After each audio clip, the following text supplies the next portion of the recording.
What's good, folkers? What's good? What's good? Let's see here. I'm going to attempt to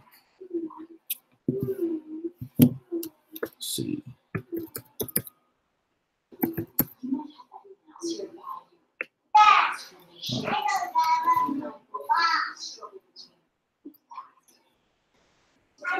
Good afternoon, folkers.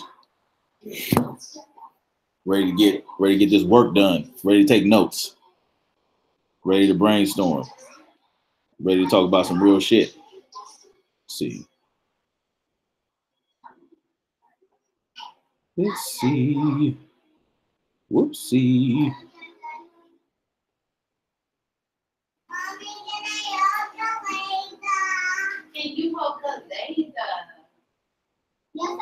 Anyway, February 10th, 2018 or 2019.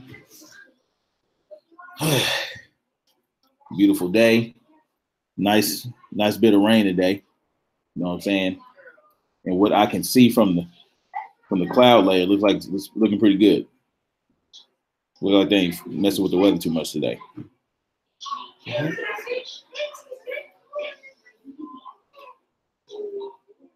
Wow.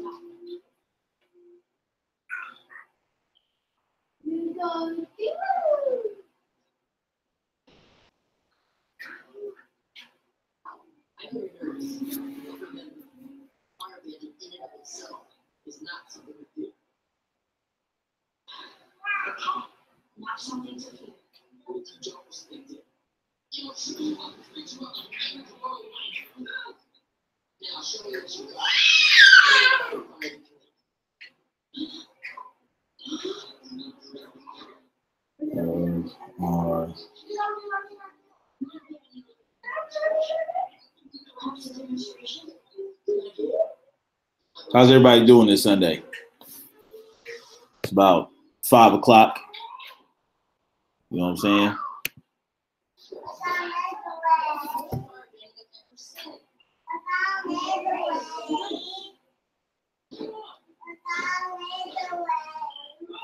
I don't know if y'all can hear my kids in the background, but that's going to be what it is. You know, if I start this early, my kids are going to be ripping and running. That's why I don't have the camera on right now. You know, but it's all good. Oh man, do I have some stuff to talk about today? Oh man.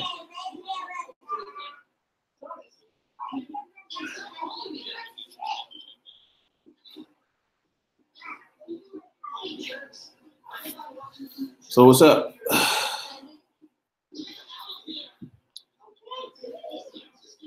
Now, I'm pretty sure I can share my screen with y'all. So this is what I'm gonna do. Some interesting stuff going on here. All right.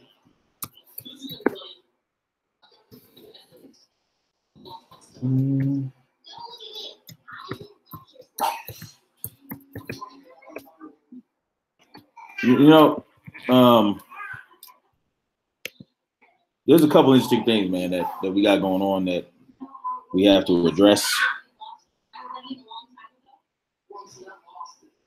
And it's very important that we are real with ourselves about what's going on in the world.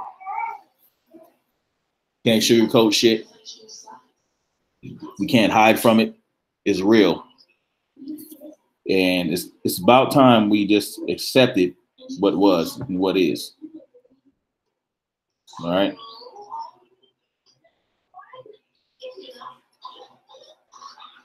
What's good, the wise? What's good, the wise one, princess? Now, let's see. Let me pop up the chat here. Oh, the chat is good. See, I can't. I don't understand.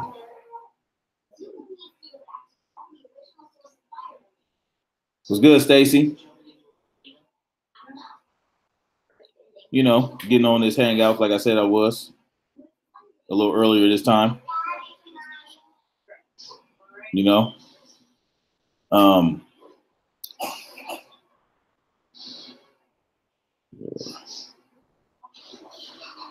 so if y'all want to come on to the Hangouts, I can send y'all a link, but I need y'all email address. You know,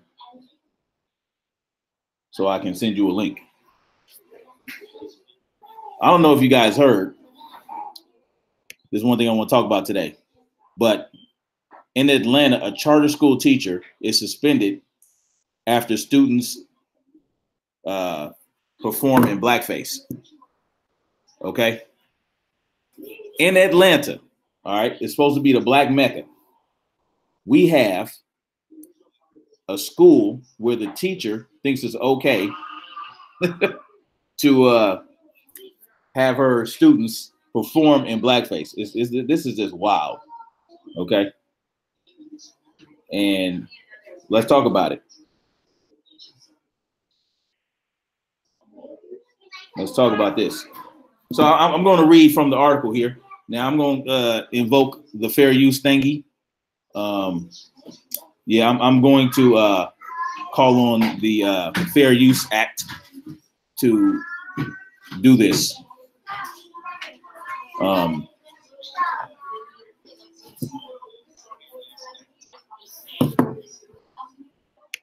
So let me share this with y'all. All right, screen share.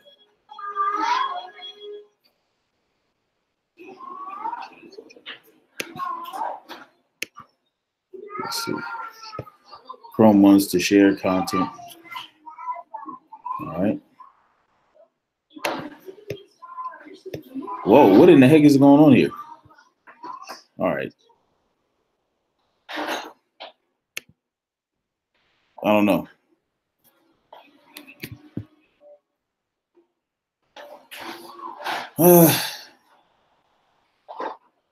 So I'm using fair use. I need to, you know what? I need to find that whole thing.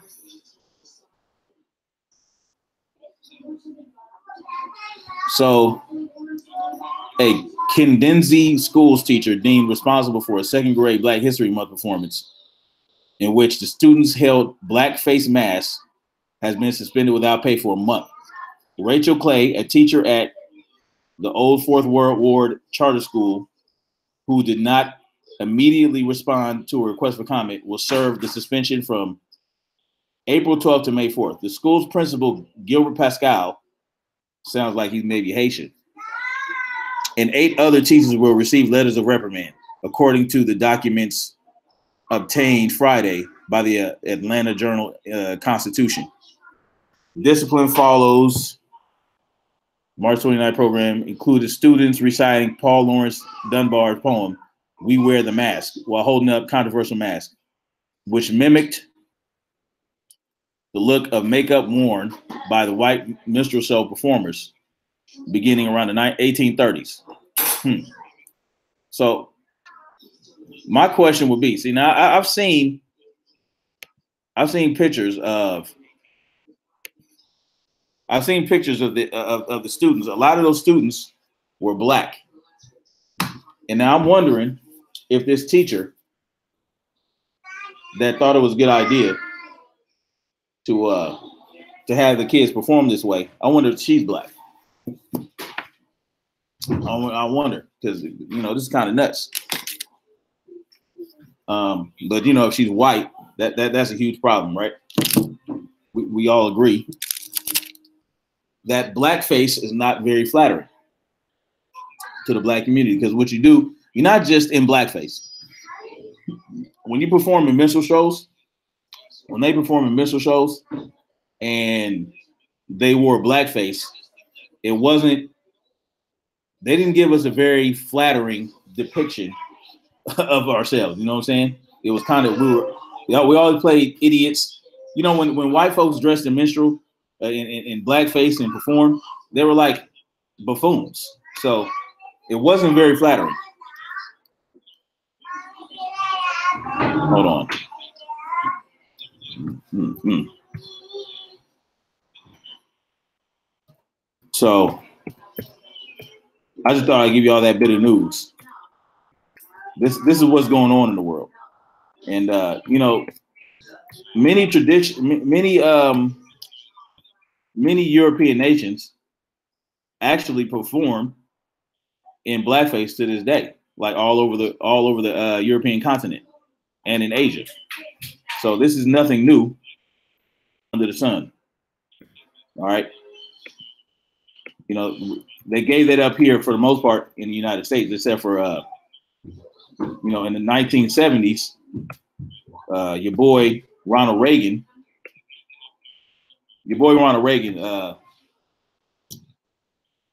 performed in a movie where there was blackface going on. So, you know, it is what it is.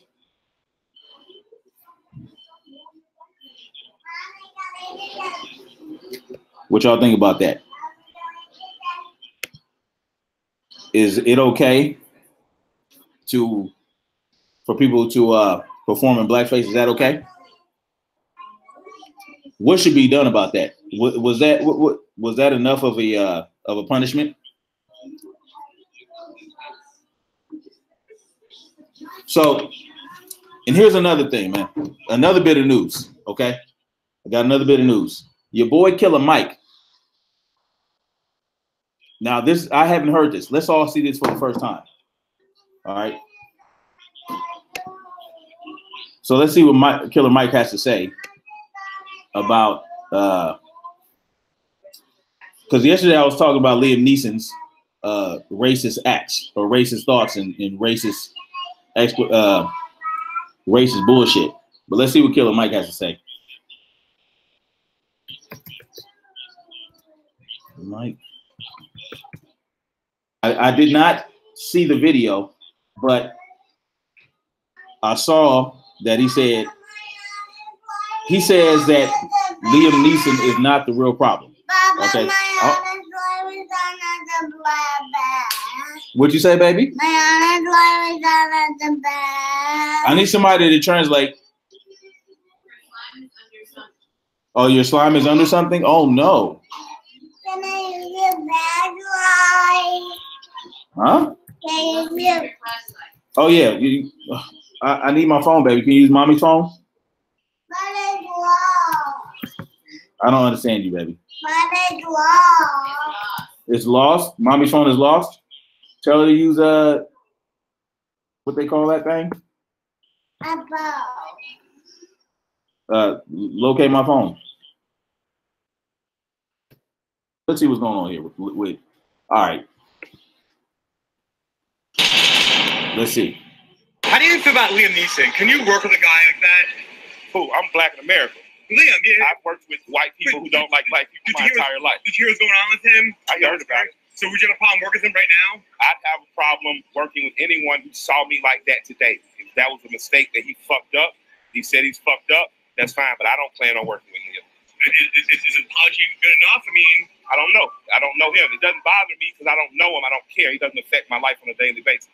He's an actor that says something incredibly racist, bigoted, and wrong, but that's about it. But that's not going to affect me on my daily basis. What does, is white people who work in these buildings who have that attitude. So if I were a white man like you, I'd be an ally and start to check those in my circle that have the same attitude. Should people be held accountable for dumb stuff they do in their youth? I don't know. Because he wasn't young when he did that. When he said that. He was an old man. He should have known not to say that. All right. So, okay. See, now I'm glad I didn't just go off the tagline.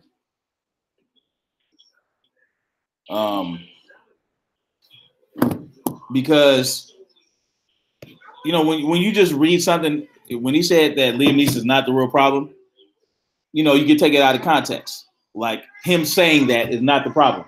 But I will say this.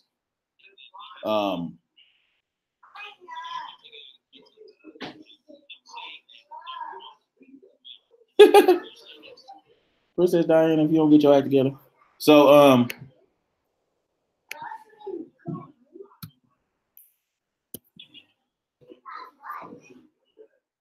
hold on, give me a second, y'all. I'm typing something. Wait. What am I doing? Hold on, let me stop. Let me stop that. All right.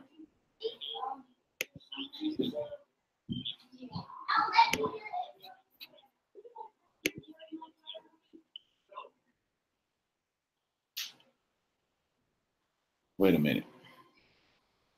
Hold on.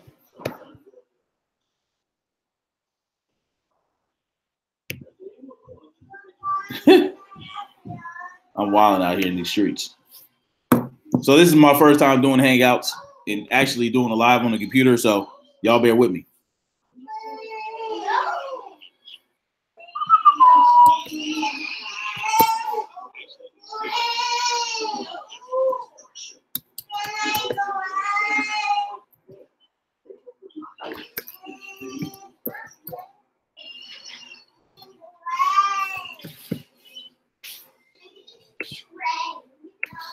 All right. Okay. So this is my problem with what Killer Mike said. Okay.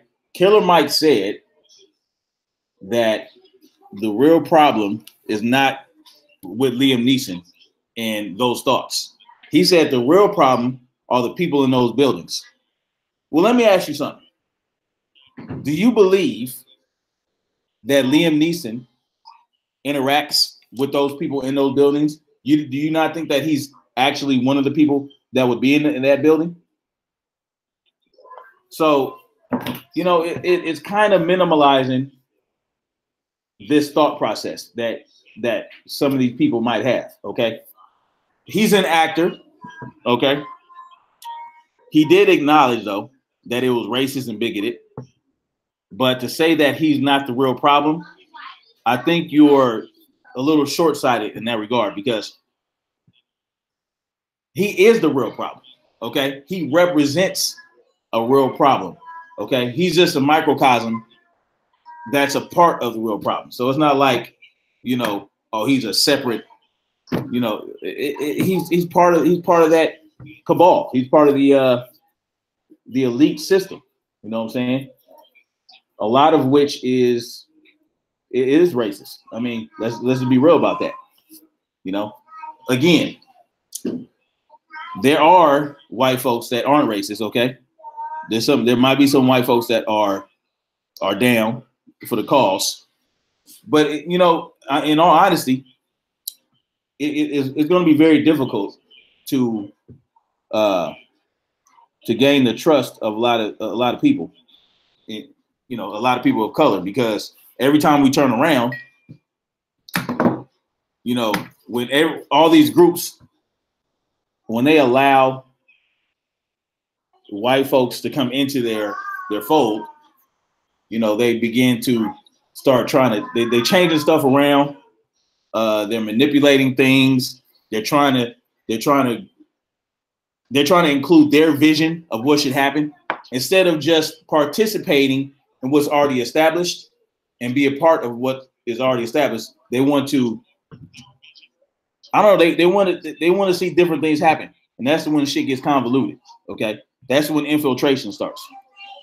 So we have to be real careful. And then at the same time, you don't want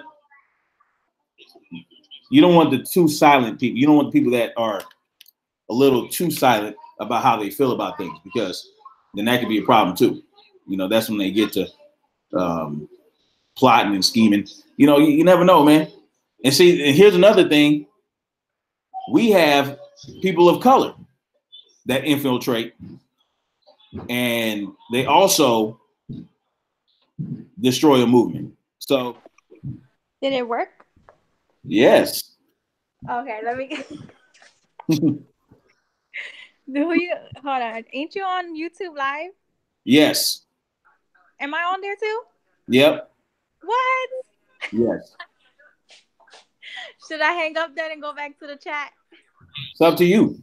You can turn up. You don't have to share the camera. Oh, okay. I'm about to go back on the chat. All right. Thanks for stopping by.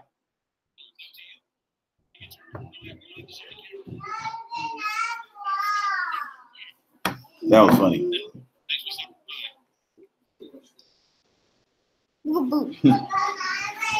Oh my goodness.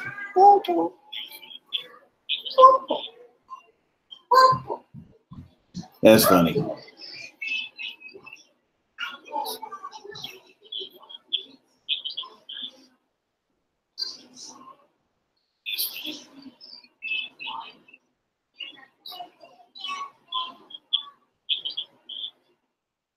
Oh, what's good, Queen? 369.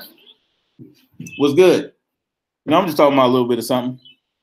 So look, it's time to stop playing around, man.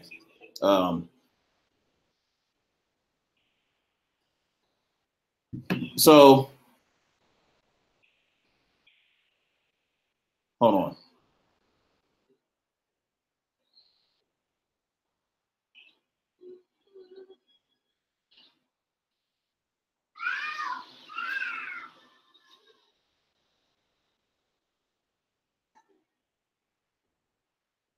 Yeah, it goes when people talk, it goes back and forth.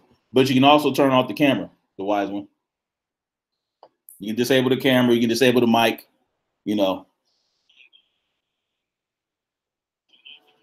Salute. Yes. So this is my thing, man. This is my thing. Do we agree that the current system that we're living under is not conducive for the people to move forward? Or is it designed for the elites to stay elite and to keep the proletariat? Okay, a proletariat is basically just a common folk. All right. It's just the common folk. So it's sort of like the caste system in India. The caste system, in the caste system in India, you have the wealthy people up here, and then you have the real low down people who can only do certain things. They can only participate in so much of society. It's not exactly like that here in the US, but it's turning into that because the wealthy of the wealthy and the elites do not want to lose any of that. Okay, they don't want to lose any of that wealth. They don't want to lose any of that power. Okay, they want to keep the power with the minority. Okay, and in this case, the minority is not. In this case, the minority is not the colored folk. The minority is the wealthy. So, and then on the other side, what you have are the socialists who want everybody to have the same thing. Okay, it's the extreme of the other side. So they want everybody. It's basically like communism, only they make it sound nice, right? Oh, everybody gets free healthcare. Everybody has equal access to this, that, and the third. But what happens is the people that actually bust their humps, that actually go out and try to make something of themselves, they can't reach the heights they can potentially reach because of socialism. Because what you're going to have, what'd you say, baby? Why are you crashing my, huh? Playing with our new cats on the web. Who is? We're crying. Oh my God. You know what to do. Be a big sister. So just like this Alexandria Kukalaka Ortiz chick, right? She wants to tax the wealthy 70% once they get $10 million. Okay. Now, what are you going to do with that money that you get? What are you going to do with that money for that 70 million? What do you want 70% of that $10 million for? I mean, come on, that's taxation out of this world, man. So my whole thing is, instead of taking the next man's wealth or taking a huge chunk of the next man's money, how about we empower as many people as we can to gain that wealth instead of just taxing this? Because all you're going to do is make them resentful, and they're going to be even more greedy. They're going to do what they can to not share. So the problem with the capitalist system we have now is that they don't want to share their wealth. And then the problem with socialism is they don't want to empower other people to become wealthy. So what we need to do is to empower the people. We have to be able to become wealthy. We should all have, if we all put in the work, we should all get what we earn. You know what I'm saying? So and then you do that by getting fair wages. You do that by, if you want to start a business, you should be able to get a loan from a bank. if you have the good credit score and all that shit, you know what I'm saying? You good. They can't look at you and say, "Oh man, this dude's black. We want to give him no loan," because that's what happens when many black people try to get business loans. They get denied way more often than their white counterparts, who might not even be as creditworthy. So that's the type of shit you change. You just don't say, "Oh, I'm gonna take 70% of your money because you're wealthy." I mean, come on, that doesn't solve anything. That causes more problems than it solves. All right. So, like I said, if anybody wants to, y'all need to come up in here with me. That's why I did the hangout, man. We need to have a dialogue. You know what I'm saying? Who wants to join in? Shoot, Princess Diana was in here for like a hot second, and then she got scared. But anyway, so this is the thing. When I say I talked about us starting our own shit, our own political party, but don't misunderstand me, okay? When I say start our own political party, I'm talking about starting something that's going to change the system we have drastically. All right, I'm not just talking about okay, let's become congressmen and senators and fall into that BS. I'm talking about, because this is the problem. In trying to change the system from within, you have to be careful that the system doesn't change you.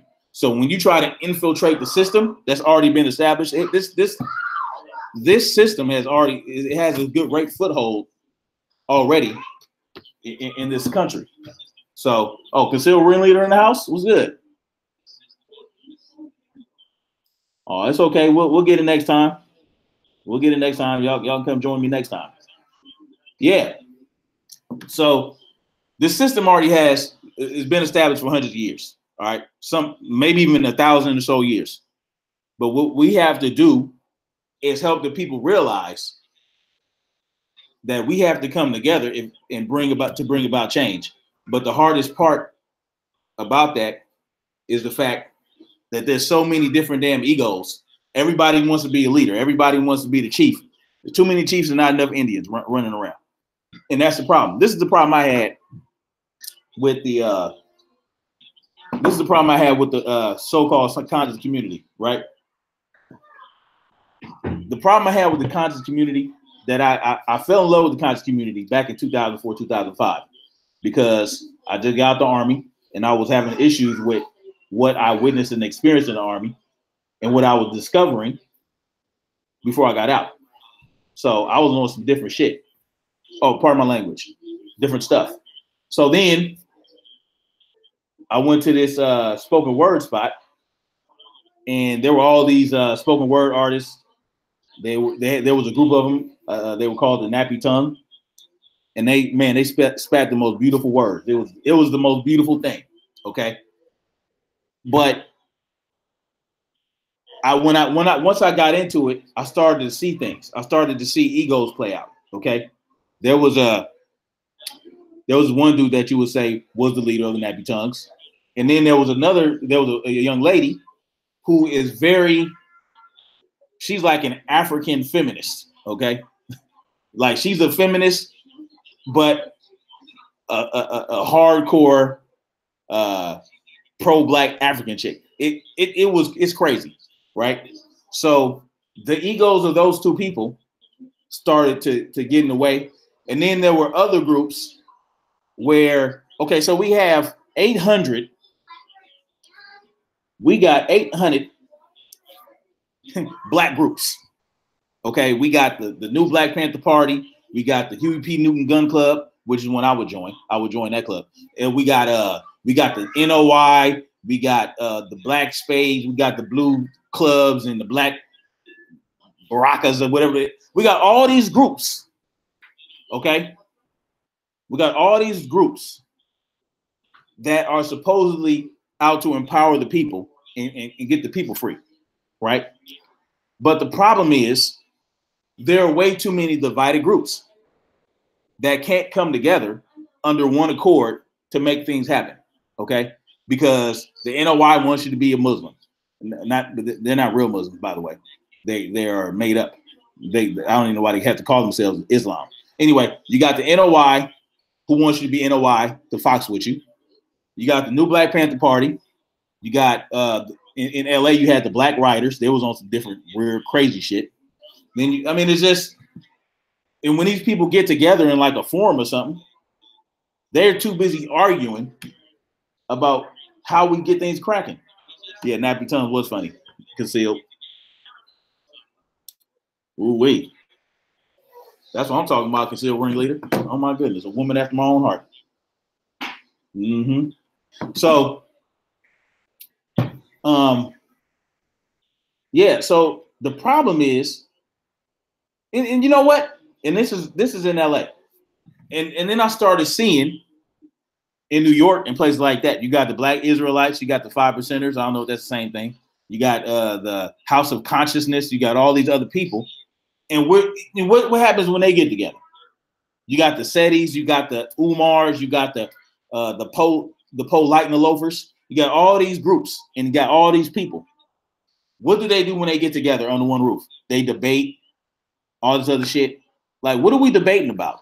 Why are there debates? Why aren't we talking? Why aren't we brainstorming about how we can move forward? What's this about?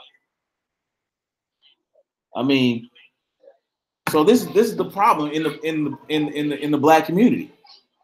Okay, this is the problem in the Black community, and this is why we ain't getting nowhere, because we cannot come together and say, look, let's forget about all our differences. Let's put that aside for now. Let's put our differences aside for now and say, let's work on our common goal. Our common goal is to eradicate this oppressive system so that everybody can be equally free. You know, everyone can have equity, because these are the problems that I have, okay, with this society. Why is it in some states you can't catch rainwater? Why is it that some of these municipalities are allowed? Oh, what's up, Derek? Hey, what's up, Derek? If you want to join in, man, send me your email in the private chat, and then or anyone else, the wise one, you want to come up in here? Y'all acting real shy right now. I don't know what's up, man. Y'all scared? So, yeah, hit me up, D, if you want to come up in here. I know Queen Supreme, you get a pass because you're at work. Consider Renner, you get a pass because you're at work. Diana, you just super shy, so I'll give you a pass. It's all good. So, this is my thing. These are issues I'm having. If I were, let's say that somebody like me wanted to make a run for Congress or Senate or something like that, I'm not going there to fall in line with. I'm falling with the party line. I'm going there to get some questions answered. I'm going there to expose some shit. Okay, what are you guys spraying in the sky? What are y'all putting in the vaccines exactly? I want that to come out. What's up with this judicial system? Why are we arresting people for catching rainwater? Why are we kicking people off their land if they're completely off the grid? If they're not pulling any demand on the electrical grid, that means that you're freeing up some of that electrical grid to run more smoothly for everybody else. Why is it a problem that I want to be separate from the electrical grid? Why are these things a problem? Okay, what's up with our monetary system? What's back in our monetary? I want all the truth to come out. Why are we abolishing the Federal Reserve? Because the Federal Reserve is creating credit. They're raising and lowering interest rates arbitrarily to make things crack for their people, for their interest groups. Like, what? I mean, these are things that we need to find out. And I'm not going to be quiet about it. You know what I'm saying? That's just an example, okay, of what type of people we need to get up in there. So what you want to do, you want to raise enough awareness for the people to be like, no, we need to change something here. There's something that needs to be changed, okay? And I'm talking about the current system, you know, the current government. It's all good, man. I don't have much to add right now. Look at y'all, man. Well, you thought it was illegal in all states catching rainwater? You talking about Queen Supreme? I'm not sure if it's in all states, but I do know that some cities will not allow that. But I'll tell you what they did in Cali, all right, in LA, a couple years ago. They were installing rain catching barrels for people's homes for free. So it's not illegal in every state. I think it's just certain municipalities because, like I said, they were giving away rain catching barrels in LA. All right, which is ironic because it doesn't rain a lot out here. So what the idea was to take some of the demand off the municipal water, to water your plants, to water your grass. So instead of using the main, you use whatever you catch in the barrel to water your grass, water your plants, which is a great idea. But, it is what it is. I have Hangouts. How do I call? You don't call me. Just give me an email, and I can send you an invitation. I'll send you an invite. Just put your email. Send me an email in the private chat, and I'll send you an invitation. So these are issues that we need to address, okay? And we also need to address these black folks that really ain't down for us, okay? We too often we look to celebrities and black folks that have made it, and we expect them to come and save us and do something for us. Like, we can't expect that because they don't see a problem. Okay, the system is working for them individually. Okay, and they're not going to risk all that wealth that they have accrued by starting to build villages for the people, for their people. Like, all the money that we have amassed between all the elites, billions and trillions of dollars, like, we can, how much land we can buy? You know how many schools we can build in our own neighborhoods, colleges, hospitals, everything. You know what I'm saying? Whatever we want to build, we have the money amongst our own people, but they just don't. They can't do it. They can't do it. You know what I'm saying? Every time they buck the system, you see what happens. You know what I'm saying? That's part of the game. So, it's just, hold on, y'all. Let's see. Derek, you know what? You gotta give me the email that you have for your Google account or whatever, your Gmail. So this is what I'm saying. Oh, here we go. Let's see. Get Derek up in here.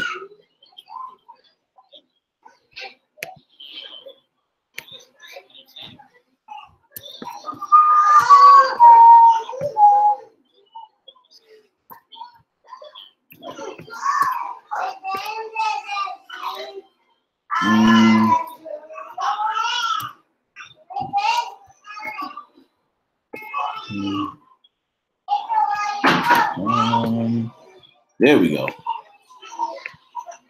I got you, D. I just invited you. Now what's going to be interesting for me is, will I be able to hear you on my computer? This is my first time doing this, y'all. See, this is a very good tool to have a dialogue with people. You heard me? So Derek, if you look at the top of your screen, you have an ad, invite people icon. You got a microphone icon. You got a camera icon where you can turn your camera on and off. You can mute yourself. So I have decided to turn off my camera just because,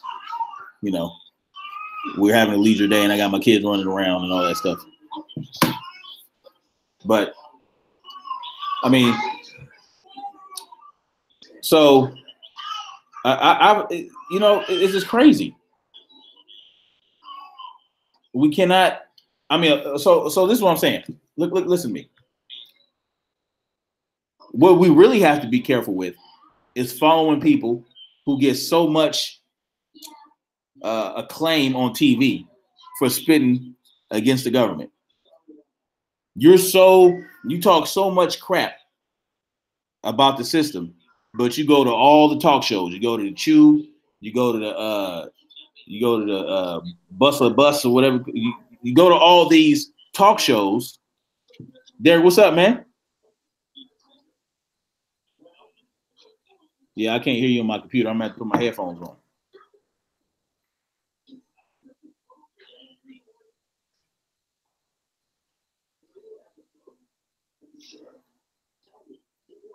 Derek in the house. This is crazy.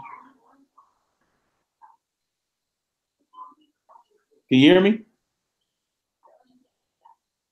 I can't hear Derek. Let's see. I can't. Oh, there you go. Snap. What's good, brother? Yeah, how you doing, sir? I'm good, man. Okay, yeah. Well, I'm late to the party, so it's Sunday night. I was here doing other stuff. I didn't even know you went live, man. Do you get a notification? Yeah, I did. Well, I got the notification, but I had other stuff up on the computer because I don't have the lens or whatever that stuff is on the computer, but I can do it on the phone. So I'm slow like that. It's all good, man. Yeah. So yeah, man. You know what we've been talking about. Yeah. What you think about all that? Well, based off what I had heard you say a little bit earlier with regards to the rainwater. Oh yeah, real quick. Salute to all y'all in the chat room. I'm sorry, Queen Supreme 369. Respect due, woman. And all the rest of y'all. Basically what it is that they own it all. The fact that you would be penalized for simply collecting rainwater. That's all you need to know about where we are as a country. I mean, they say this is the land of the free, home of the brave, but I would dare say this is just, we're happy slaves. Put it like that. Facts. Yeah, we just happy slaves.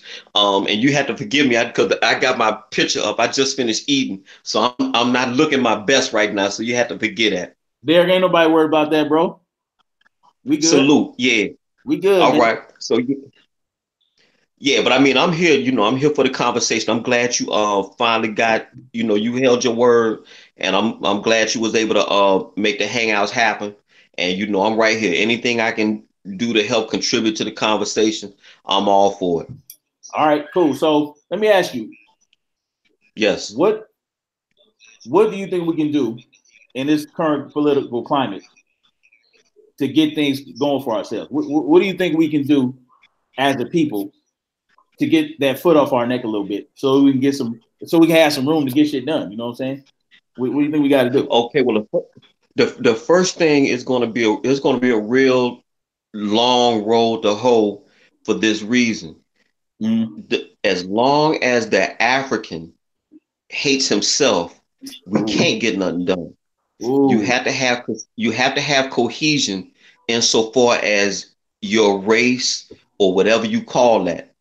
Mm-hmm. If we're black, if we're black and we know that we have a common ancestry stemming from Africa, we have to rally around that. The Jews let you know that, look, we're Jewish. We have a long-standing history. We're gonna build off that.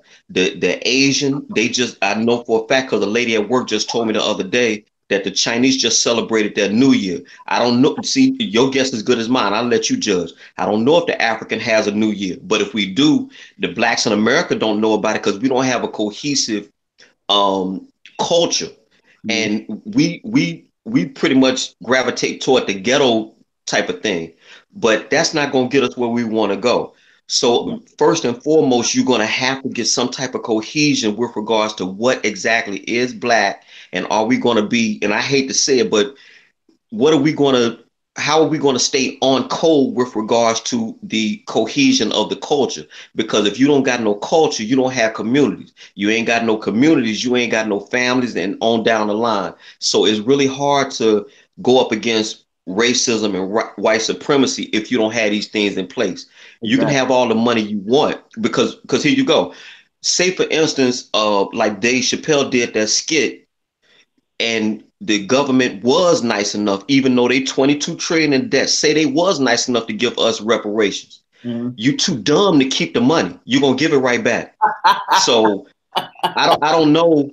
I don't know where I don't know where black people get off or start, but if you, the short answer to your question is that we have to start off with having culture, and blacks in America ain't got no culture. Facts. So you know what? And this speaks to what Stacy just said. Stacy said in the comments. Salute to the sister. Yeah, it's a salute to her. Also, folks need to be more accountable for their actions. Stop blaming everyone else. And this is exactly what Derek is talking about. Derek is talking about self-reflection in terms of our people as a whole, because we don't have our act together. And this is what I was talking about earlier when I said there's all these different conscious groups that when they get together, all they want to do is debate and argue and whip that thing out and see which one's bigger. So this is a huge problem. And not only that, when we doing things to our own selves, like when we sell drugs on the street, we kill our own people, you know what I'm saying? We not out there cracking heads as normal folk. Like me, you know what I'm saying? I should be able to go out there with some of my folkers here in LA. When I see idiots gangbanging against each other and all that stuff, we should be go out there and crack some heads like, look, man, y'all doing the wrong thing. But there's not enough of us doing that. So that she's absolutely right.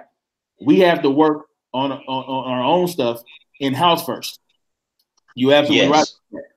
And but another thing we got to do, and this is what I suggested, and me and a friend talked about this. We talked about, and this, you know what, the police aren't really helping.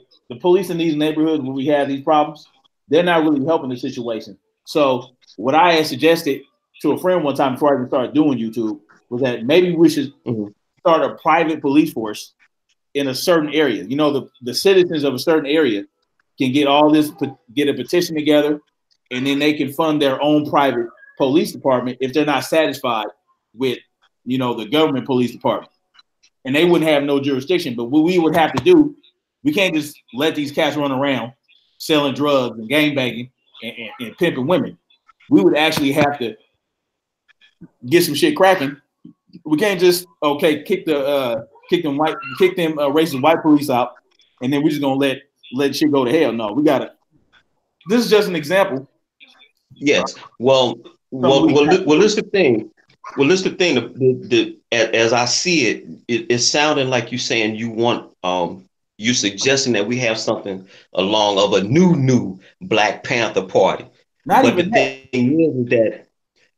thing is this. I don't know if you are familiar with Claude Anderson, and what he said is that you first off, in order to get what you saying off the ground, you're going to have some type of political base, and the political base is based off the economy. Well, blacks are too disjointed, sadly, to get a cohesive economy going. So if you don't have the economy, it's kind of hard to get the politics going. Because what he was saying is that if you have your economic base in place, you're able to buy the politicians. So if you can, or at least rent them out, as he said. And if you can do that, then you can go on about the business of putting in legislation where you could get certain pockets in troublesome areas where you can say, look, we're going to have X amount of people to police this sector or whatever. But that's the problem, because I think that unless your money right, you can't get the politicians. You can't get the politicians. You can't enact laws, because if we were just to go out there and just do it on a humbug, they would call that anarchy, black extremists, and things like that. No, that's why you have to get the people behind it. Because look, yes, here's the thing. We have the most economic power. We don't even realize it. We spend $3 trillion a year on BS. Okay. Yes. Now, in terms of the amount of money we spend, Black people are the most wealthy in this country. If you think about it, if we kept most of that, if we kept half that money in house, we would be in a much better position. But instead, And when we get that income tax check, what we do? We go buy, we go money down on the whip. You know what I'm saying? We buy all kind of crap instead of stacking that money. Okay, let's put this money to the side so we can buy some land somewhere. Because you know what? In Malibu, I don't know if y'all know familiar with Malibu. Malibu is one of the most expensive areas in LA. It's like an affluent, wealthy neighborhood, right? Right near. They have acres of land in Malibu for $20,000. $20,000 to buy the land. See, and this is what we don't understand. In Hawaii, they have acres of land in Hawaii for like $150,000, $100,000, $200,000. It's crazy. Like all you do, you buy the land and you build your own house on it. You know what I'm saying? But we don't do that. Right. All we see is when we get our thing cracking, we want to go. I don't know, man. We buy crap, man. You know, women buy weaves and dudes buy what they call that, Malaysia, that little black hair stuff. Weird, make it look. Yeah. Well, that's well, a lot of that. Like when you said same thing, like with Black Friday. To me, I had made a joke during Black Friday that basically all that is a wealth transfer from poor to rich. That's all that is. Exactly. And what it is that Black people, I don't know if you've ever seen it, but if you haven't, it's a video called How to Sell to the Negro. And it's on YouTube. I think it's like maybe 45 minutes long. And what it is that Black people have been so hurt from all the stuff we've been through. The best we can do right now is to buy respect. We want to look good. We want to look fly. And that will kind of like heal the wound of all the hurt we got. Well, that's really not true. That's just a facade. You ain't getting nowhere with having a fly coat. You're just not gonna get it. You're not going nowhere by having a fly car. You know, that's not really wealth building in that sense. So everything you said, I agree with you 1,000%. And you know, I keep going back to the culture aspect. Black people ain't got no culture that I see. We love struggle. We love to tell you how much we done struggle, and we get some kind of solace in that. It's the kind of sickest thing. Like you hear this thing right now where that song I'm living my best life. Before I actually had heard it, well, I'm sorry, I was hearing about the song, but when you actually go and listen to them lyrics, you can see how sick we are. Like, you know, I'm coming up on my food stamp card. I done beat somebody on fraud and all this other stuff. So that's pretty much where we are. Now, what you saying, what I hear is coalition building. The American to coalesce around anything other than struggling, suffering, and getting over. It's the hardest nut to crack, in my opinion, man. You got it right. You got that right, man. Because and that's my next question. How do we help people understand that they don't have to do that? That they don't have to, you know what it is though? Ever since, if you go back to our ancient African roots, we have always loved bling bling. Yes. Bling. I'm telling you, we were blinged out. The most wealthy man ever to live in this world was Mansa Musa. He was African. Yes, sir. He loved his bling bling. But the thing was, he had the richest resources. He still had access to those resources. So he can take that gold, and you know what I'm saying? He had we love bling. That's just part of that's in us, right? But what we don't understand is that when we had that bling bling back in the day, we had the land, we had the resources, we had control of it, we had armies, we had all this. Yes, sir. So how do we help people understand that? Well, we got to get back to that. Well, it's one, in my opinion, I think it's one child at a time. I think I'll be 51 in May. I think you said you 39 or 40. So not so much your peer group, because for me, I think my peer group is over with. Just to be all the way real with you, it's a done deal. You got to start with your kids. You got to start with your kids. You got, I think, you can correct me. I think you got at least 4. I just got the one baby. I got one little girl. And I try to infuse her with a hard sense of her African self. And That's the thing. But you got to have concerned parents in order to do that. You got to have concerned parents that know enough and respect enough about themselves and their past to bring that forward or pay it forward to their child. And so hopefully the preceding generations, because again, for myself, I'll be 52 in May. You know, and I write us off. I'm just gonna tell you the truth. In my opinion, I write my generation off. All us that came up during the 80s. No, we love to be ignorant. And you know, I think the best you can do is try to catch the younger generations. It's a guy here in Philadelphia by the name of Brother Karan. He a young dude. I like his work, and I'm gonna reach out to him in the next couple of weeks and try to mentor them and let them carry the torch. But it's got to be something where we can rally around blackness, and until we rally around that. I don't know if it's a gun. I don't know if you get $1 trillion, $1 billion. I don't know what you can do aside from us coalescing around our culture and building out of that. Yeah, no, I'll definitely agree with that. So let's go to some people in the chat room. Stacy said, I don't think folks love the struggle.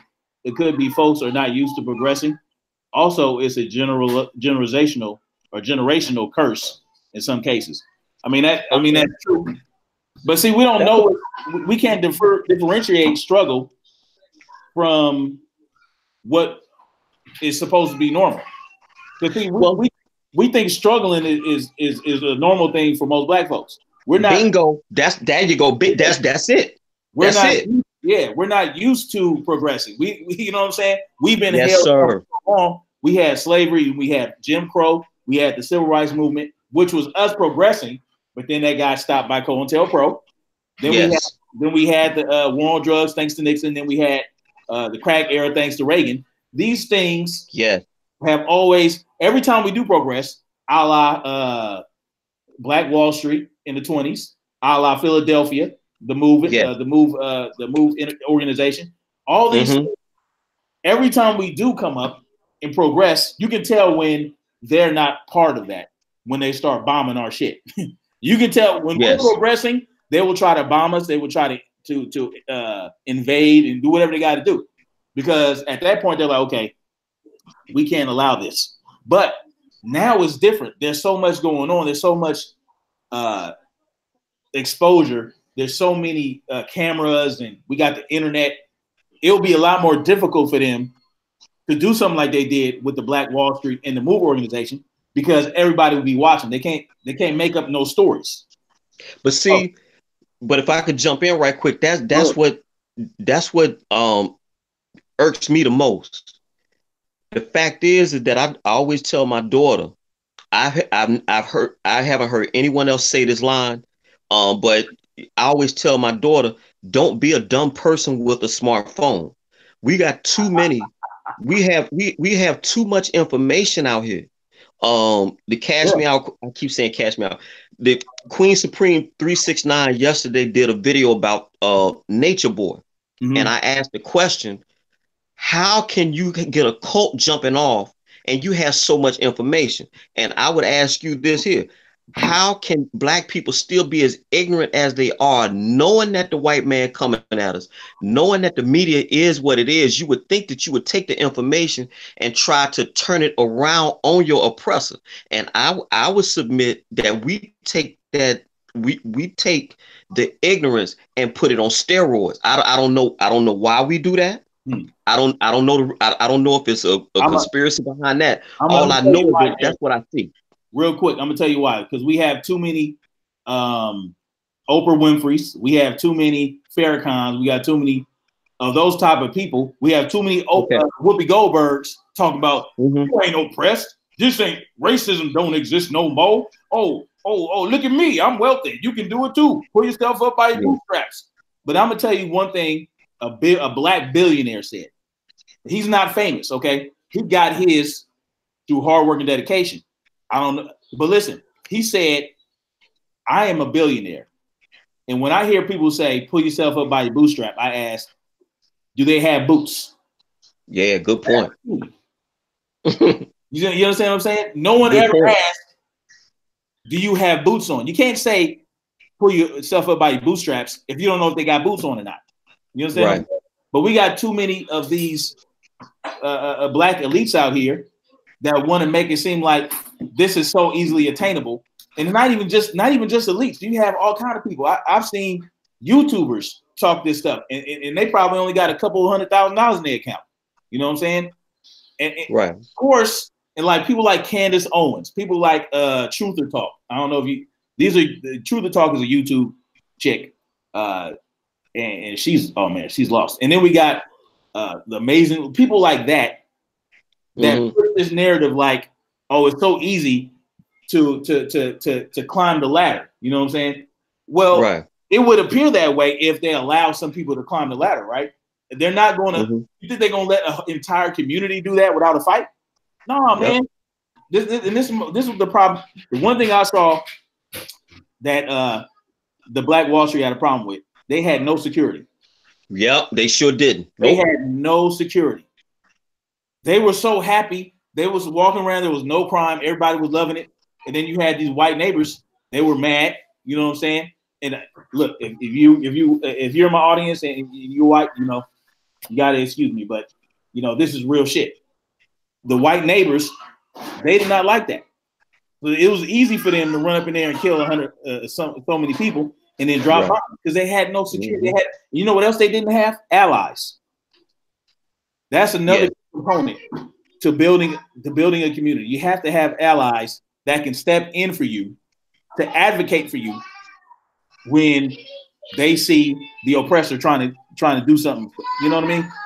We don't have security. We don't have allies. We got all the money because we're spending all. You know what I would say. I always this is just a combat, but I had enough military and enough common sense to make this kind of observation. If you notice, the African does not come for the Black American, and the Black American does not come for the African.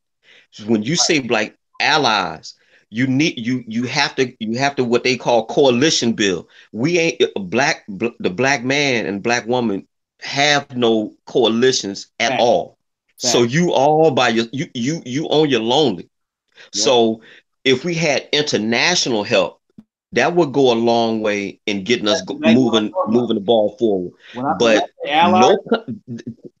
since I've been alive, and since I was born in 1967, since I've been alive, I have not known the African to make a hard move against anything the United States government did to them, and I have not seen any African nation come out and support recent in my lifetime for the Black man, or vice versa. Because if you had that link, it would go a long way. Well, you know, they destroyed that link, and you can see it when you know Africans don't consider African Americans African because we're so far removed. We're not so far removed because we came here on slave ships. Only a small percentage came over here on slave ships. We're so far removed because we came here hundreds to thousands of years before the Europeans showed up. And we established our own culture and whatnot over here. And so I can see because they know, Africans know. They know their history. They know what's really going on. You know what I'm saying? So, but the thing with the Africans is they got so many people in their pockets. They got the Chinese, they got the Dutch. The Dutch have been there for a long time. You know, America. The problem is, so like what's going on in South America, right? In South Africa, right? You got the government, the Black government in South Africa saying, trying to kick the white folks off the land so they can take their land back. Yeah, they want them out. You don't now look at this. You don't think that these white folks got allies, European allies that wouldn't come bomb the shit out of South Africa if push came to shove? Why haven't we heard nothing else about this? What's going on in South Africa right now?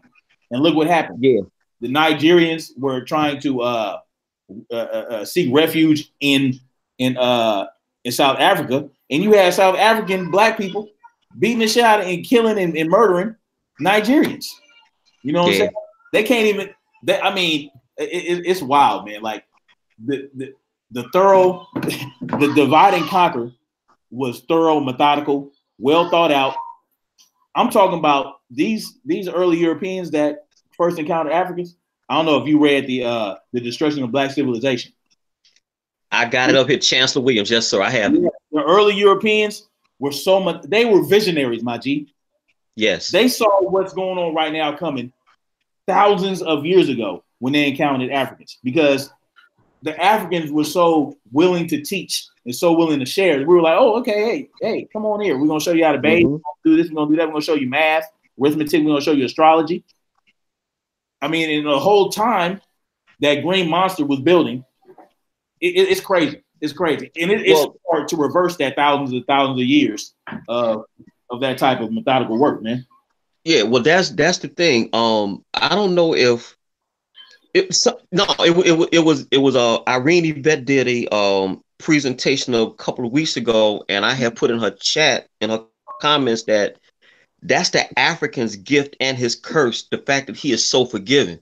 Right. A lot of other cultures, most other cultures, it's nothing personal, and so you have to look at it like that. It's nothing personal, but us first. Exactly. The African don't think like that. He I mean, I guess maybe because I don't know, maybe because we people civilization. Racist.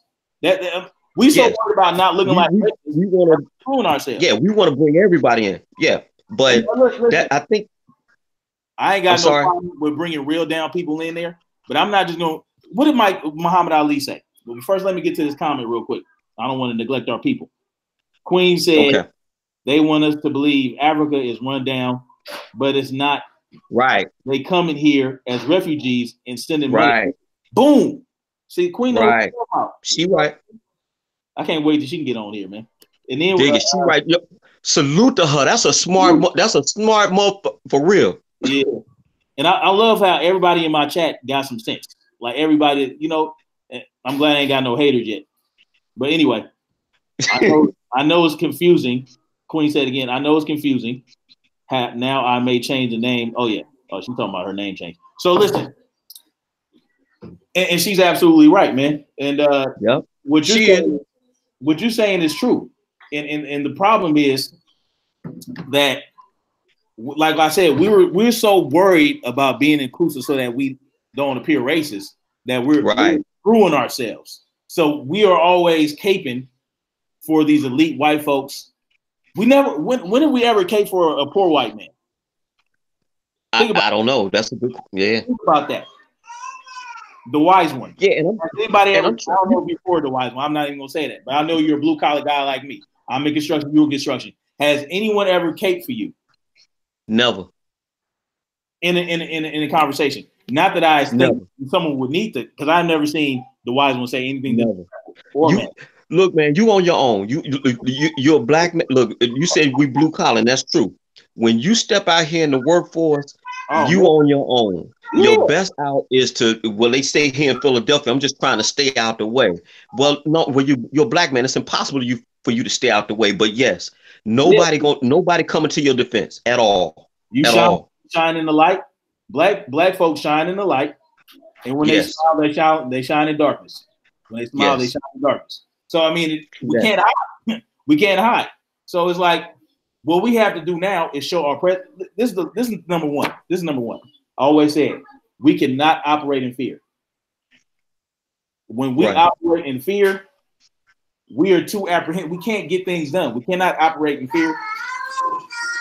You know what I'm saying?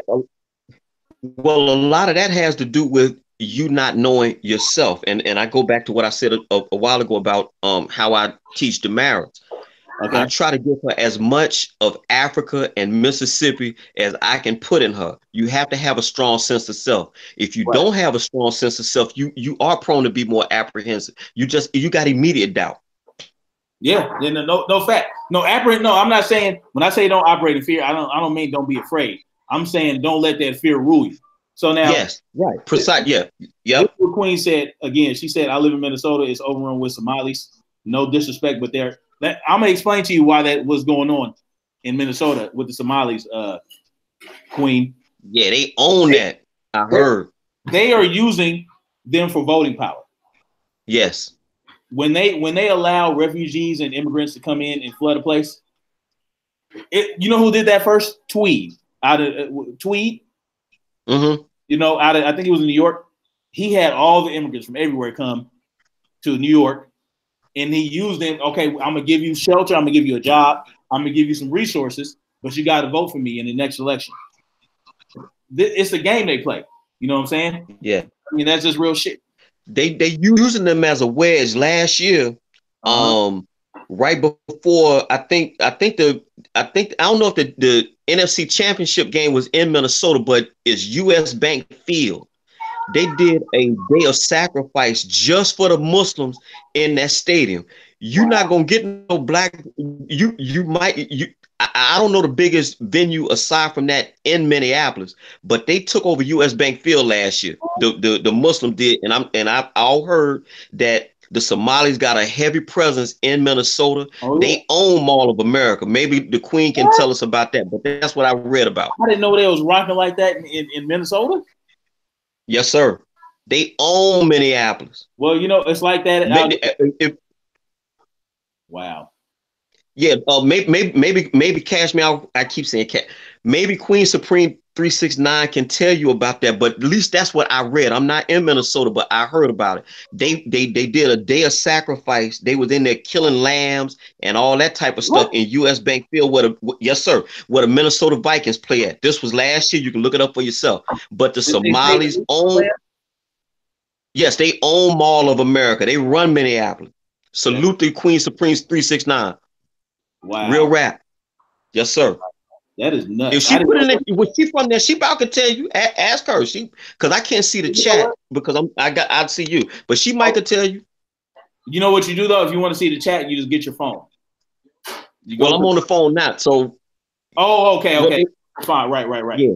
Okay. No, but that's fine though. But like I said, you can if she is still in the chat, she's from there. She can tell you that last year in US Bank Field, where the Minnesota Vikings play, they had a day of sacrifice for the Muslims. I'm quite sure the Somalis were heavy in there. They was killing lambs and all that stuff the way the way they do.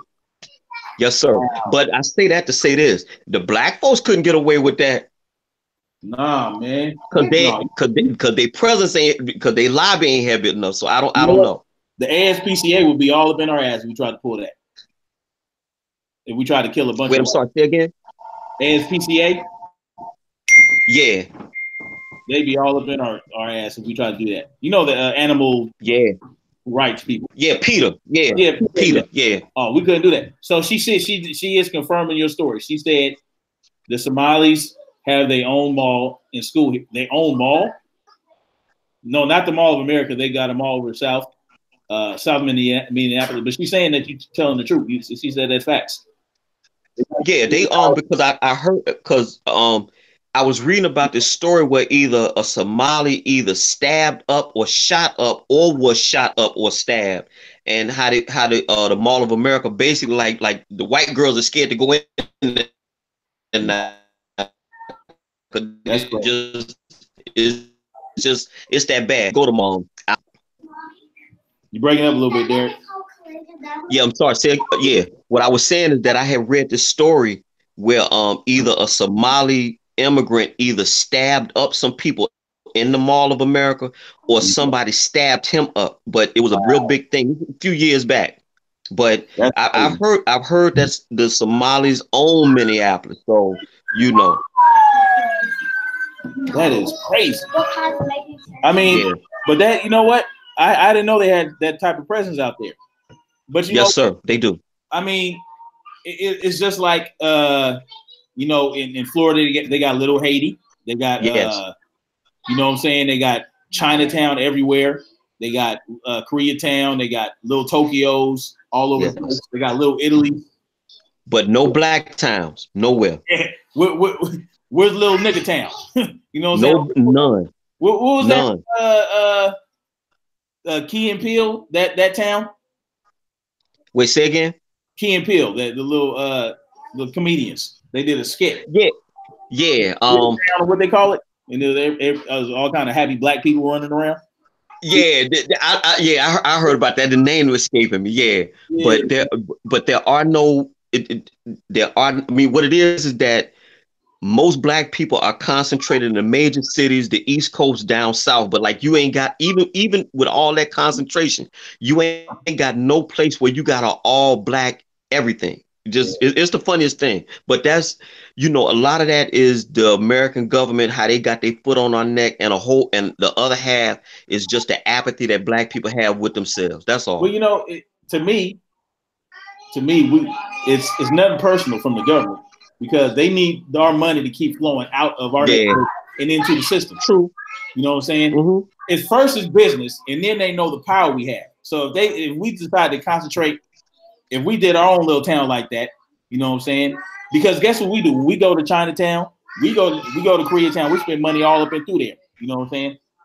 So if we had our own thing like that, if we decide, if we came together and got our ish together and say, okay, we're gonna build businesses of our own in our own neighborhoods, and we're gonna allow people to come through and patronize, and they would love our shit. You know what I'm saying? Well, here you go. All our food, all our art, you know what I'm saying? The music. Yeah. They already love all that stuff. They love our culture so much. But they want to take it. You know what I'm saying? Well, this is my thing. You know what? This ain't no, I guess you always got to put a disclaimer on it, but this ain't no knock on white people or nothing. This just black, to me, black first. But here you go. I'm looking for an equivalent. I'm looking for a black equivalent to T-Mobile. Okay. I don't know one. I'm looking for a black equivalent to Walmart. I don't know one. No, we don't. I'm looking for that. And the thing is that we had the resources and money to get that jumping off, but we not. And then if you're a person such as myself who want to patronize black businesses, when I am lucky enough to find one, you don't have the goods and services that I need right now. I want to support you.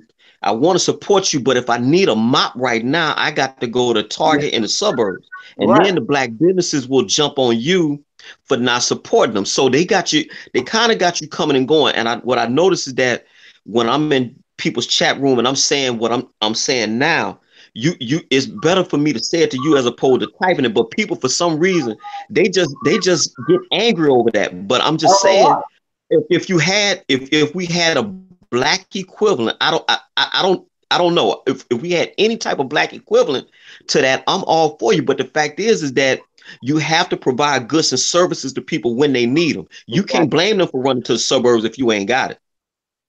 But you know what? You know what's funny? People got mad at, what's that comedian chick's name? She's from DC. No, she's from Baltimore. And what she was talking about was she was trying to support a black business. She went to a crab shop. And they didn't have this, they didn't have that. They was closed, they opened late and all this other stuff. Like, they were not professional. But yes. This is another aspect. They can be unprofessional, right? But another aspect is they don't have access to production like these other cultures. Yeah. The Asians have access to production like that. White folks have access to production. So if they need wholesale, a lot of wholesale goods, it's more expensive for them, and they're not able to buy in bulk. So I know that, for example, there's this place called Simply Wholesome. It's a restaurant down the street from my house. Yeah. Everything is super expensive. Well, that's because they have to pay more money for the production than other cultures. True that. You know, they do. That's another problem. They do. And we can't get loans like they can. You know what I'm saying? Like, it's just we're behind the 8 ball in everything. Like, you know what I'm saying? If I tried to go get a business loan and I had the same qualifications as Timothy, it wouldn't crack like that. I would not get the same. If I got the loan, I wouldn't get the same terms. That's for sure. You know what I'm saying? Yeah. Okay. But you know what? I'm with you with everything you say, but I just was conversing with Stacey a little while ago. It's come to mind, look into it, that Umar Johnson finally got his school. Bless him. But what I said was that, if the sugar sister in the chat rooms, I guess she can tell you. I'm gonna look into it because I can't confirm it. I'm not for sure. But she said that Umar Johnson did make an announcement that he finally has a school. Wow. The marriage wouldn't go, but I'm saying that to say this. Yeah. Yeah. If you remember, most of the historically black colleges were founded by ex-slaves. They didn't have credentials. They didn't have credentials. They didn't have good credit. From what I understand, a lot of them couldn't read. But Morehouse, Spelman, Simmons College, Mississippi Valley State, Jackson State University, a ton of these schools were founded by people that don't know as much as you and I. So my question is this: if they could do it with nothing, you got a little bit, and we still can't get it going. It's something. What is it in us? Wait, Derek, hold on real quick. Bill Ringleader just said, "Don't believe the hype." He's asking for another $1 million. And okay, yeah. This is what I'm trying to tell people. You cannot go to school and establish a school and get a school started with $1 million. You're gonna need $8 to $10 million. See what he's doing? He's doing with investing. You have different series of loans, right? You have Series A, Series B. You have to gather money to get certain phases started. So right now, he might be working on the second phase of building that school because it probably costs $1 million to build to attain the school. Now he has to hire staff. He has to get permits. He has to get all kind of stuff from the government. Like it's money. No, I'm not talking about Derek Grace. I'm talking about Umar Johnson. Yeah, I mean, well, here you go. Derek will always defer to concealed ringleader. I don't believe the hype, man. I don't want no smoke. I don't want no smoke. Concealed ringleader. I don't want none at all. She got bless her. Whatever she said, whatever she said, that's what it is. Exactly. But what it is that if a slave with no money, no credentials, and was illiterate can go on to found these schools, and here we are in the 21st century with the internet and a little bit of money, and you can't get nothing going. Just that speaks to us. That speaks to our laziness, apathy, whatever words you want to use. But that they put us to shame. They put us to shame. So unless we do something, unless we go up over them, they got that. Because there's nothing we can say. Because how can you, with your internet and your little bit of money, you can't get nothing going, but they got tons of stuff going with nothing. Yeah, you know what? And this is the thing. That's why I homeschool my kids. And yes, I would love all my kids are homeschooled. I would love to have a co-op with other black parents that pull their kids out of school, and we all teach our kids together.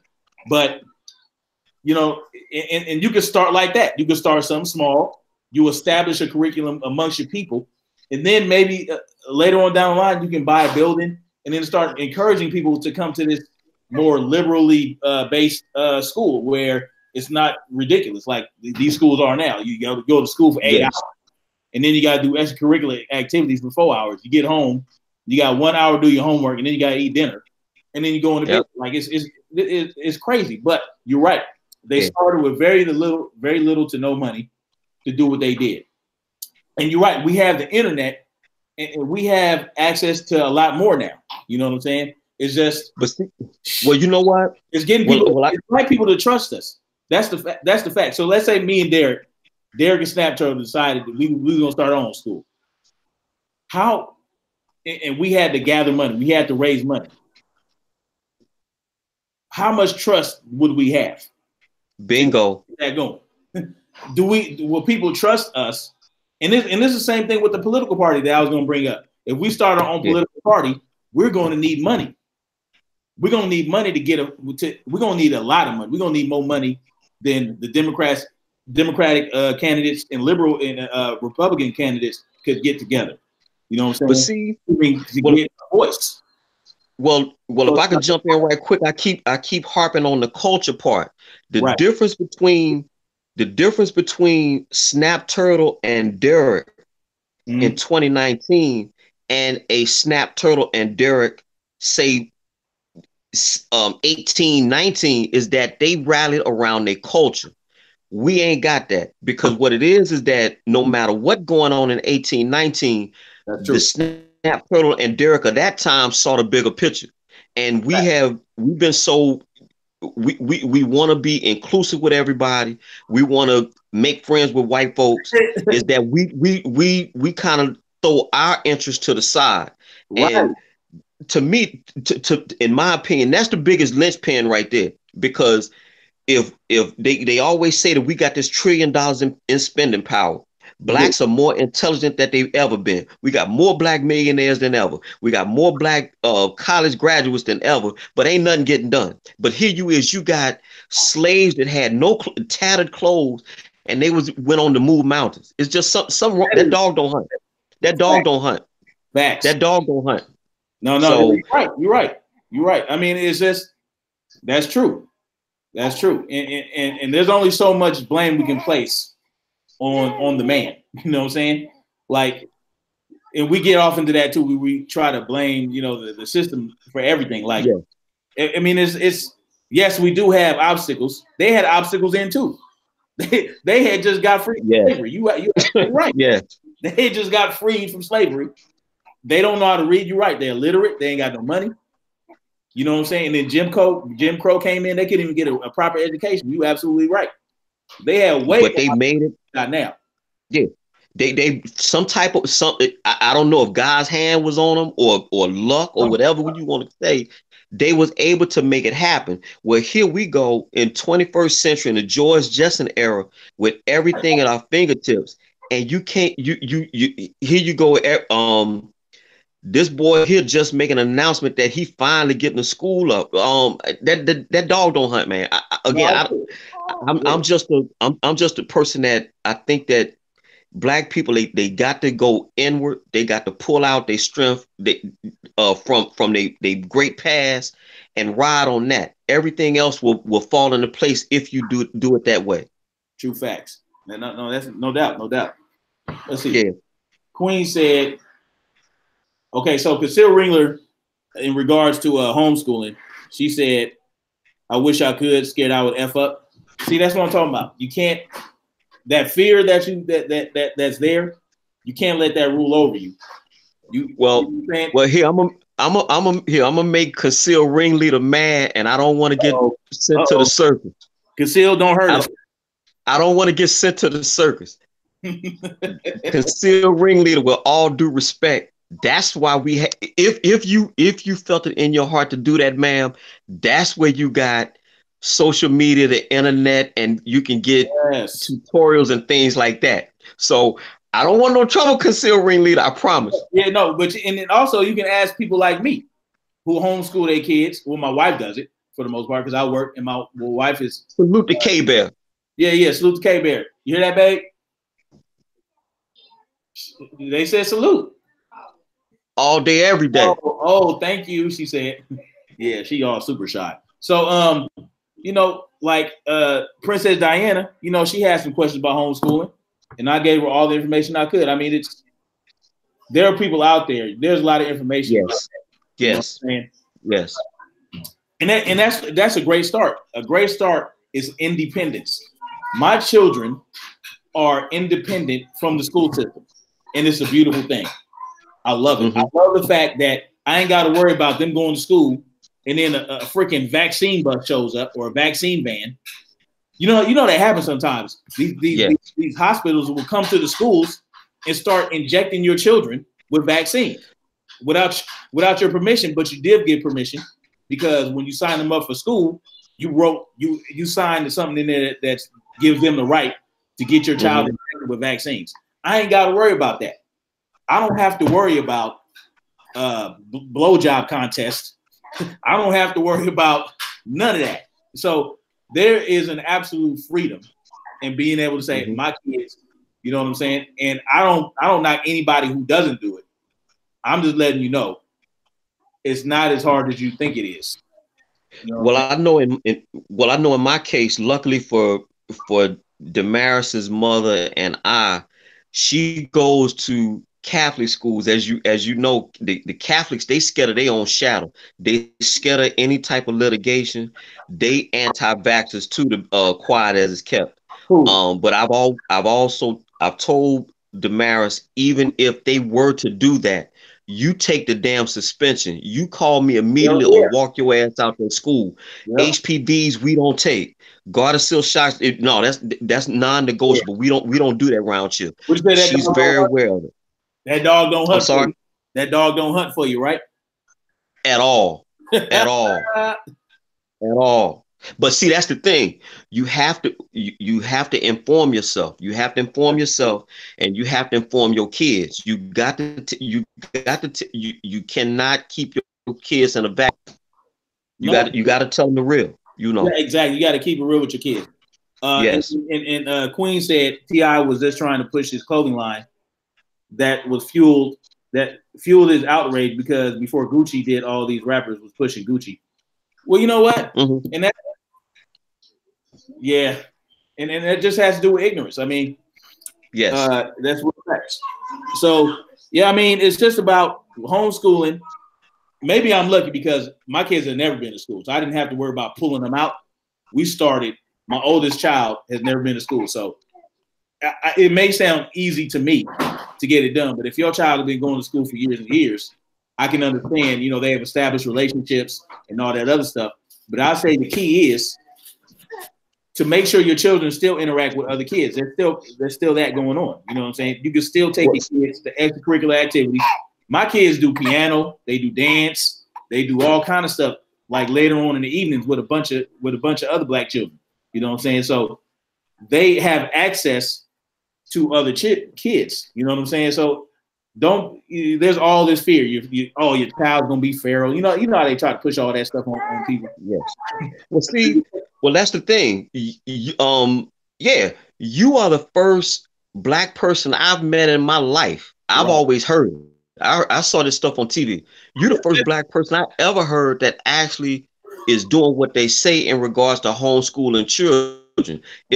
I went to public school, and everybody I know in Mississippi, everybody in school. And if you went to like school or Catholic school, at least where I'm from, we always thought, oh, them black folks got money.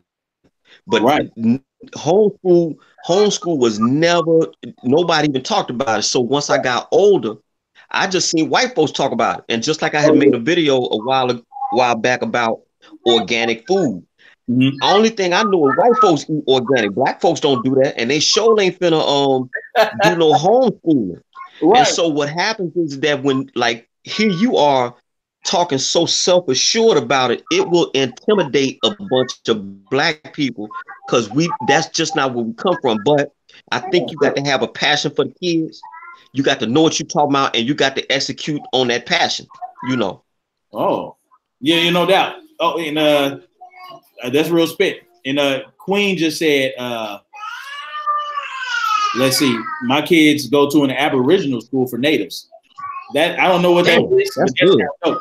I don't know what that is, but that sounds dope. Yo, bless her. They embrace our culture because they agree with we are the dark native sold into slavery while in America. Yo, I have never heard of a school like that, but that's salute. If I was in Minnesota, I would show my kids to that school. I got to find that school too. You know? Yeah, that sounds real dope. But you know, and these are the steps that we can take towards complete independence, and that's what it's about. Not even independence, freedom. Okay, freedom, independence, and liberty are terms they use to make it seem like we're free. You know what I'm saying?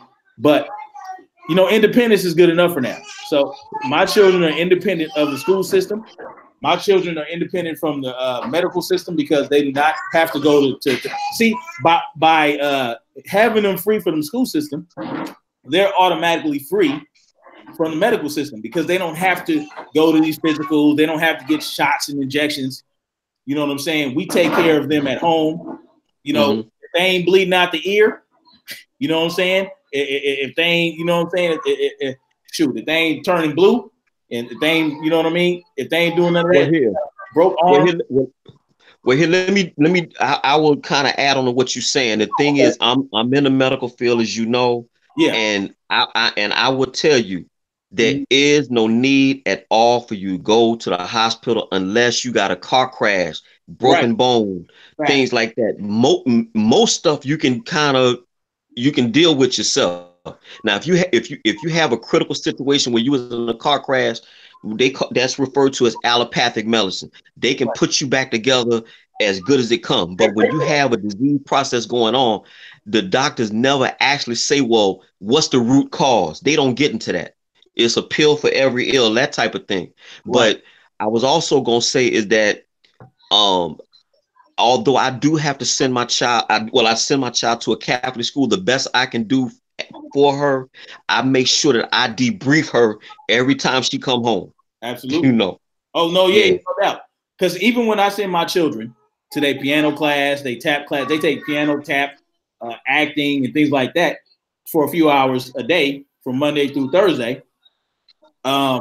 We still ask because we have to drop. We can't be in the classroom with them. We can drop them off and go in the parents' area, but we always our children when what happened. You know, what did you learn? Did anybody touch you inappropriately? Because we found out one of my, what did they say, babe, about one of the kids? Don't wear a hood because, baby. So this one lady in one of the classes they told my son not to wear a hood because that's what they want you to do or something like that. Don't wear a hoodie. Now she's a black instructor. She said don't wear. But our son is comfortable enough to tell us, look, this lady said this. Even though I would agree with her, you know me, I say I wear a hoodie to defy them suckers. You know what I'm saying? But at the same time, that's something they want us to perpetuate that stereotype. You know what I'm saying? Right. But I like to take stereotypes and flip it on them and be like, look, I wear a hood so I can sneak up on you. You know what I mean? Anyway. Right. You get what I'm saying? Well, you know what? But see, like you said about your son being comfortable, that's where you have to talk to your kids. I tell Damaris I can't help you if you don't talk to me. Exactly. You know. So that's a good thing you're doing. Again, I wish that I had the what's the word I can say? I salute you for what you're doing with K-Bear. You say the K-Bear actually homeschools the children. Tell her that's commendable. You hear that, babe? That's commendable. That's commendable because I know black women, you know, I know black women love their children. 99.9 ain't finna homeschool. She cut from a different cloth, showing up. That's true. But see, and this is what I was telling people before in another live. Now we're part of a charter school program that gives funding for homeschooling parents, and they can use that money to get vendors to do things like parasailing classes and marine classes at the beach and all kind of stuff. And 90% of those people are white, right? They're white parents, and you know they want to do play dates and stuff with our kids, and you know it's all good. I mean, we do it. But the funny thing is, these white folks are woke. Let me tell you something. They are not feeling these vaccines. They ain't feeling none of that. They ain't feeling. I'm telling you, they up on it. They know the system because they grew up in the system. They know what the system is about, and they know the school system is not necessarily conducive for what they want for their kids. So, and there are a couple black parents. He has seen a couple black parents in these different classes and whatnot. So, I mean, we just have to get more people aware that it's okay. Your kids are not going to be taken away from you. And that's one fear too, that your kids might be taken away from you if you homeschool. And I know in some states they have certain rules, but you just have to follow the guidelines. You just have to get the attendance records up. You got to give learning samples and things like that. But if you have a state where they have charter school or a program, they'll do all of that for you. Because I'm telling you something, you free your children of that school system, you already start in a good place. Okay, you're freeing them from the medical system by doing that, and then you're teaching them how to build a business because that's what we're doing too. You know what I'm saying? My kids learn how to draw in one day. Like they taking these drawing lessons on YouTube, and they're drawing like really good at 5 and 6 years old, 7, 8 years old. They're drawing really good pictures, really good sketches. It's like it's just a different way of doing things. You know what I'm saying? You don't feel the pressure of because let me tell y'all something. When your kids go to school for 8 hours and they constantly taking tests and they doing all this homework, it's way too much pressure for kids, man. Way too much, if you ask me. Some kids handle it. Damaris seems like the type. I think she enjoys that. It seems like she enjoys the challenge. You know what I'm saying? And she probably thrives in it. But most kids, man, they just, I mean, especially boys. Boys especially do not thrive well in that type of environment. You know what I'm saying? So it's like, you know, what? Well, you know what? I would say that if, especially black boys, I think if they had more black male teachers that would push them, that would go a long way with them having a thirst for learning. But the fact is, most schools are dominated by females, and it's just a different dynamic, that type of thing. Yeah. But I just want to ask you, being that you said that you said the white people are woke. Do they look at you like you a unicorn, or like you the oddball, because like you one of the few blacks that are actually doing what they do, like that type of thing? You know, I can't tell you what they're thinking, but they don't look at they're real regular towards us. Like they don't act all apprehensive, and they don't try to say things like, "Oh, what's up, home girl? What's up, girlfriend?" They are who they are, and they don't seem. It's just like they treat us like regular folks. They don't look at us like we crazy. You know what I'm saying? They're like, okay, you're a homeschooling parent. That's their community. You know what I'm saying? Their community is parenting. And I don't know. My wife hangs out with them more than I do. What do you think, baby? Do the white parents that you hang out with these homeschooling programs, they look at you like a unicorn? How do they treat you? They treat you like regular, like, you know, the kids play with our kids, you know, without no issues. It's kind of crazy. Kind of crazy. Yeah, because the reason why I say that is last year, you know, well, this is Black History Month, and it's always the same old rigmarole. Is you know, and salute to them. Is Harriet Tubman. You're gonna get a heaping helping of Harriet Tubman and MLK, and so I gave Damaris the idea of doing Henrietta Lacks as a tribute to her, and so I went to Damaris' school last year when she did her presentation, and the white teachers, they would say, well, we didn't know that we didn't think that kids would be interested in other historical black figures. And I said, well, why would you think that? I said, we're much deeper than Martin Luther King or Harriet Tubman. Absolutely. I said, in all due respect to them, you know, with all due respect to those two giants, they tired now. Like there are other blacks in history. I'm sorry? No, I said, can their spirits get some rest? Yeah.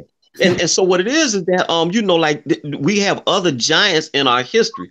And I said like every year I would hear the same old thing over and over, you know, just this one old echo chamber. And I said, well, no, I said starting in 5th grade, you know, I made Damaris break out of that, you know. Right. So that's the reason why I said that, because I know when I brought up Henrietta Lacks, I can tell you Damaris' 7th grade teacher, she looked at me like she damn near, she thought I was radical, I guess.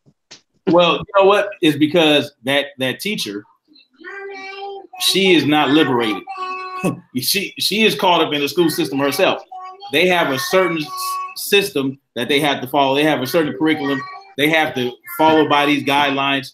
And so, you know, maybe that's something that maybe she's a surprise that you even knew about Henrietta Lacks, because true. Good point. Most people don't know that she's a sharecropper who was the first woman to be diagnosed with cervical cancer, right? So we don't know that. Most people, I've heard the name before. I've heard the name hundreds of times before I actually knew who she was.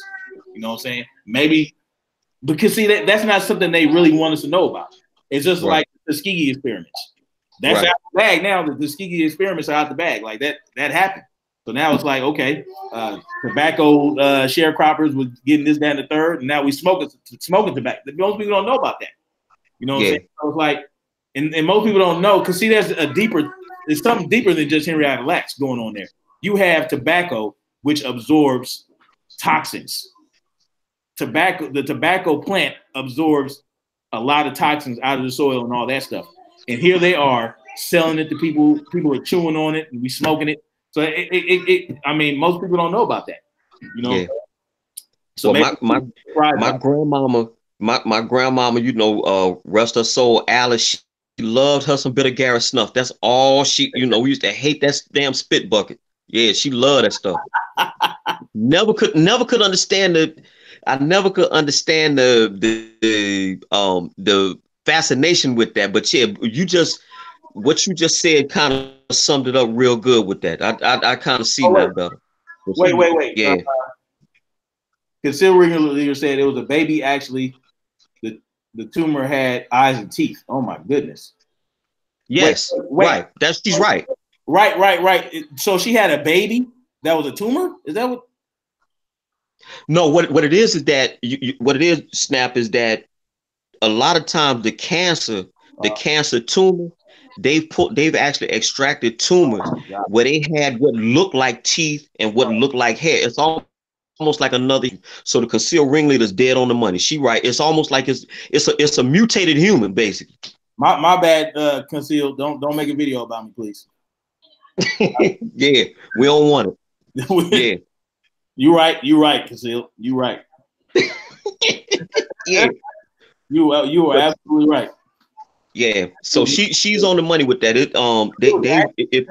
If the tumor is bigger, if the tumor gets big enough and they extract it and they go to do a biopsy of these cancer tumors, that what looks to be like teeth, what looks to be like hair, all that is in there. Yes, sir. Oh yeah, no smoke. Yeah, no smoke. No, yeah. Manic is in the house. I know you can't see the chat, but Manic just salute to Manic Asylum. Manic is in the house. Yeah. So yeah, man. This is a good little dialogue. Man. That's what I'm talking about, man. Building with dialogue. That's the most important thing we can do as a people. Yeah. You know, I want to do this often. You know, but we're learning. So earlier in the broadcast, you weren't here yet. I was talking about. Did you hear about that Blackface in Atlanta? That Blackface performance at a school, at a charter school in Atlanta. Did you hear about that? I know the boy. Well, I do know about my state of Mississippi. The boy, the lieutenant governor, whomever that is, he a bigwig in Mississippi politics. He had something to do with a school that did stuff in blackface. They everywhere. But yeah, go ahead. What you were saying? No, it was just the teacher got suspended for like a few weeks for having the students perform that. But what I want to know is, why did they wait until the performance to do something about it?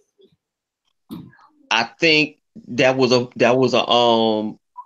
for me that was a PR move. I mean, just based off the way you say it, who want, knowing how that would be a bad look, I would have got them out of there too. But then, you know, the news got out, you know, right? That type of thing. This is my thing. When you do performances, you got to do rehearsals. You gotta get permission to do those type of things. So why are we? You know what I'm saying? But see, what happened was they gave reprimands to the principal and all that other stuff. So all this blackface stuff is coming up out of nowhere once again. I mean, not coming out of nowhere. It's been going on for years, but now it's like what Irene Yvette said. She said, "Oh, the Europeans are talking about, oh, it's a tradition, and you know, don't mess with our tradition." So why is it a tradition? What kind of tradition is that? Is to dress up as black people and act like buffoons on stage? Well, here you go. Actually, yeah, that's when you stop and think about it, that is their tradition. And the thing is, Al Jolson made that tradition a tradition. You know, all mammy, you know, things like that. So not Katie Couric, Megyn Kelly. Megyn Kelly said she did it and it was not an issue. And she said it and she didn't bat an eye. So that leads me to think that wherever Megyn Kelly grew up at, that is something that they did around black people, and it wasn't a thing. Now for us, it's offensive. So now see, that's the thing. What you were saying earlier about trying too hard to gain white acceptance. Now you're saying that they perform blackface, you know, Megyn Kelly, around black people when it wasn't no thing. That's a perfect example. It could have been. That is a perfect example. It's like, oh, we don't want to seem too sensitive, to white folks. Yeah. So we don't allow them to do that. And then now all of a sudden it's blowing up out in the world, and they're in this viral now. And now they want to have a problem with it. You know what I'm saying? Like, what we're doing is we're trying to gain the acceptance of the wrong white folks too hard. You know what I'm saying? If you have to chuck and jive and bow and scrape just to gain white acceptance, then that's not the type of white people I want in my corner. You know what I'm saying? Well, here you go. Here you go.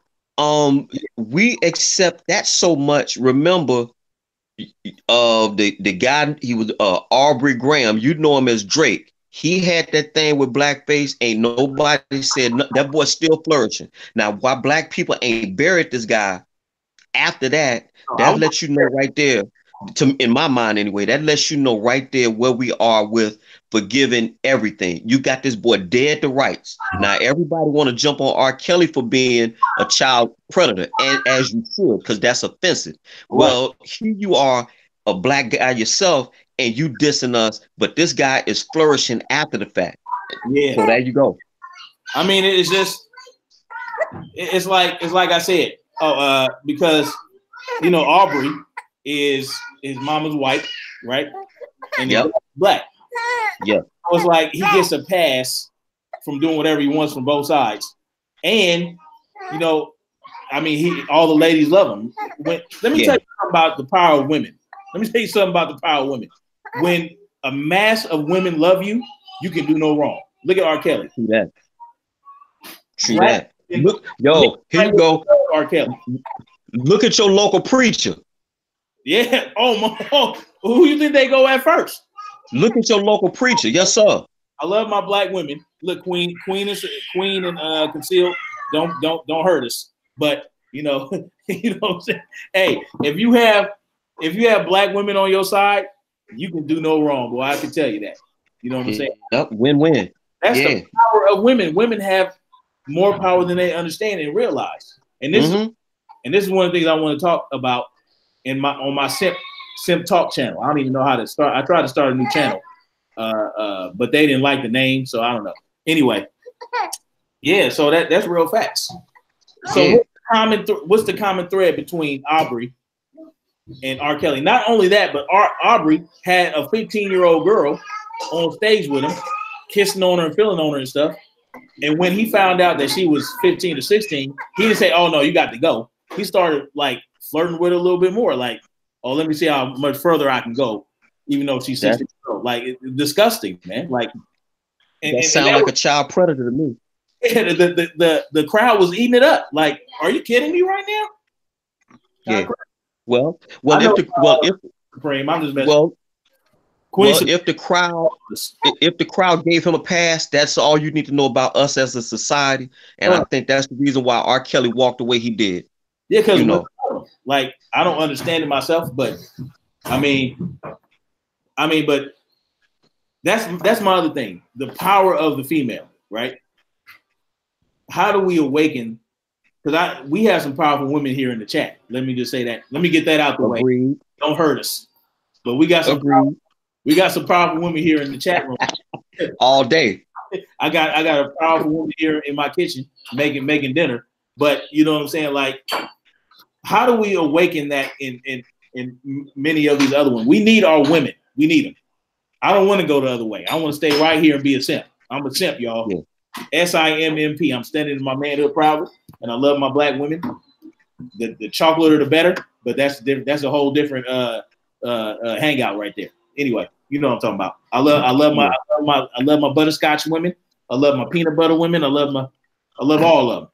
You know what I'm saying? But how do we awaken the power within them? How do we get them on our side? That's the key. Well, for me, once again, everything starts once they make their first cry out the womb. But unfortunately and sadly, you ain't got fathers doing what they supposed to do. The father, I just did a video last week where you validate it's called Validate Your Child. And you really need to validate these women or these young girls. And what happens is that being that they don't get the validation from the man that had them, they go out and seek it from other means. When you have little girls 7, 8, 6, 5, 4, 3, 2, 1 that are twerking just to get attention. That lets you know what they ain't getting at the house. And that's And another so thing. What's up with that? Like, what's up with all these videos of these little girls twerking? We got well, that's learned behavior. That's learned behavior. If you 3 years old and you twerking for the phone, for your cell phone, they learn that from somebody. What'd you say? They really loud right here. No, that's all right. That's all right. Yeah, but that's learned behavior. And so what happens is, don't have any ice cream. Again. Oh, my bad. There. Yeah, you ain't. No, that's all right. Yeah, but they don't have any validation. So women want to be loved. You know, they want to be loved. They want to be cherished. They want the attention that a man can give them. Well, the best way to get a man's attention is you shake that tail feather. You know, but that's not the attention you really looking for. You want somebody to hold you. Well, that don't work with a lot of relationships today, you know, sadly. And so what happens is they go out here and they do this wild stuff. But you was asking, what can we do to make it better? I think that once again, that's a house by house basis type thing. If you have in my case, I got a daughter. I validate her. I take her on dates. I kiss her on the cheek. I open doors for her. So I tell her, Damaris, this is what you should look for. Now, if you want to go, and a lot of girls, they say good girls go with bad boys. I said, Damaris, if you do so, reap the whirlwind. I said, you ain't gonna get nothing but some pain.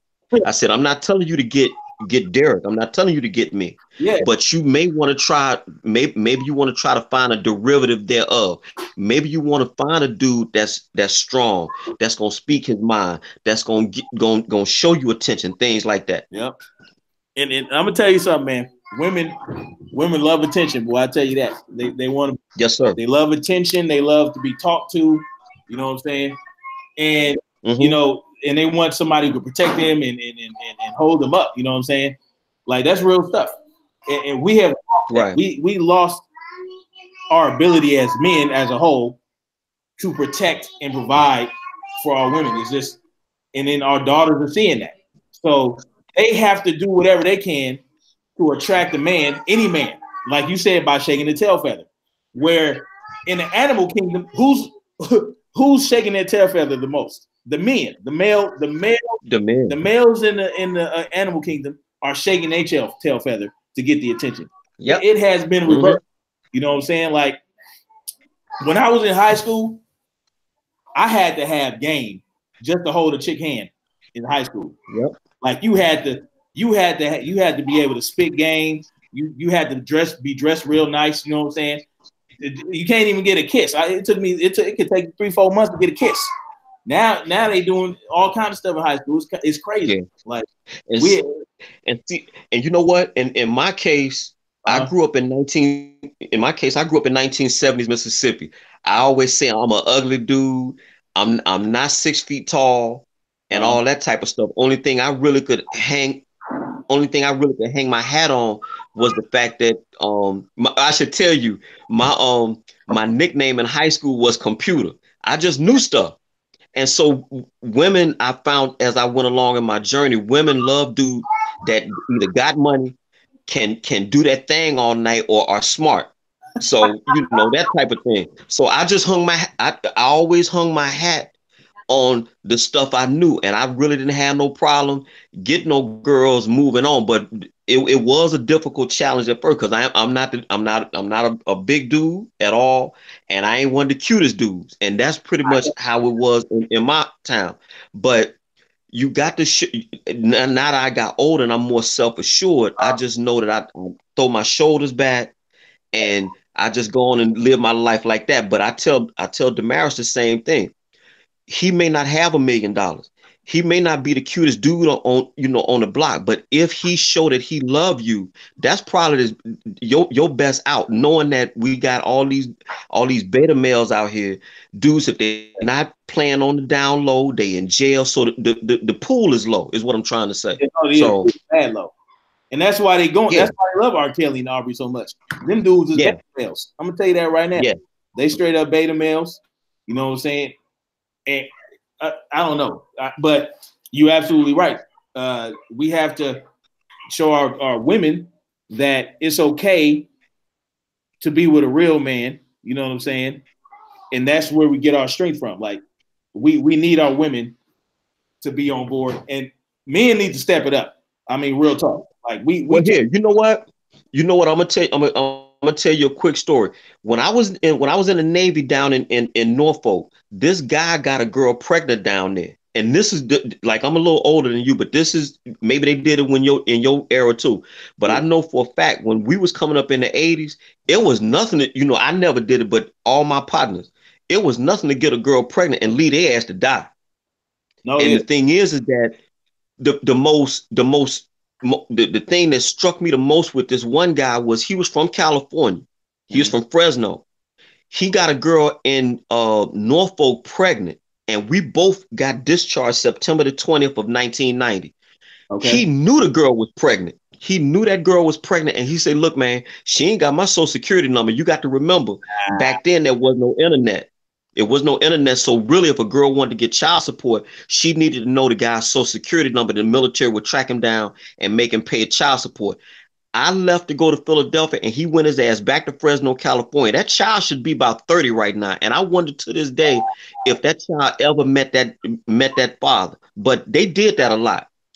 So you just can imagine the hurt of that child knowing that I'll never know my father and stuff like that. But that's something that was just common. It was nothing for people in my peer group.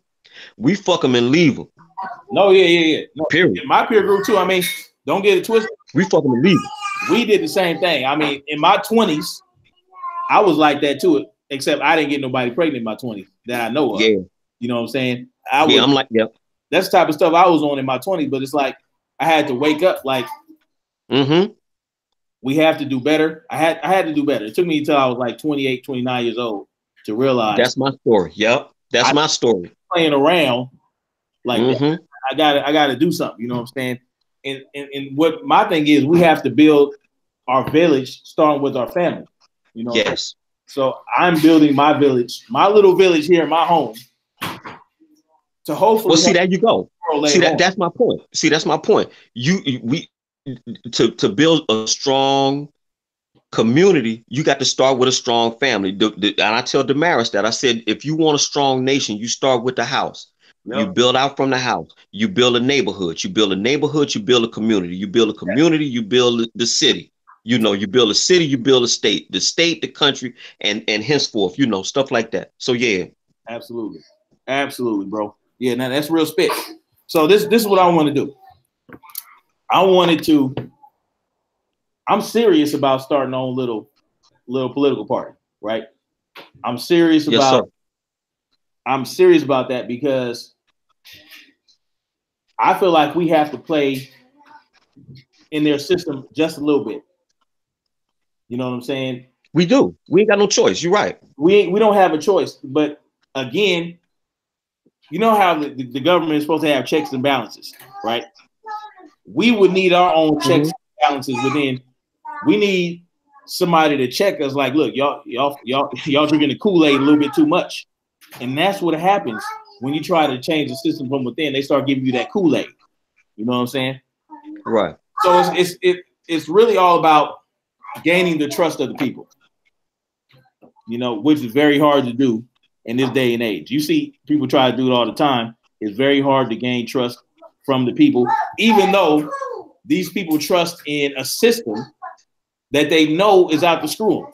You know what I'm saying? So it's like, it's a lot to flip. But, like you said, we start from home, right? We start with our family, and then we build out from there. You know what I'm saying?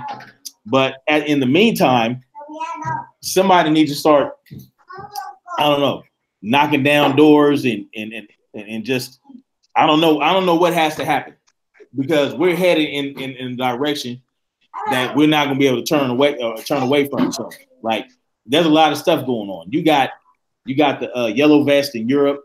You got these you got what's going on in South Africa, where black folks trying to take their land back. You saw what happened in Zimbabwe, right? Yes.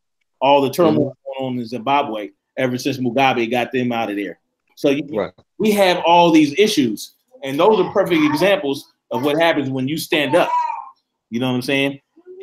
Right. Well, you know what? I say one of she only had one CD, but Sister Soldier Mhm.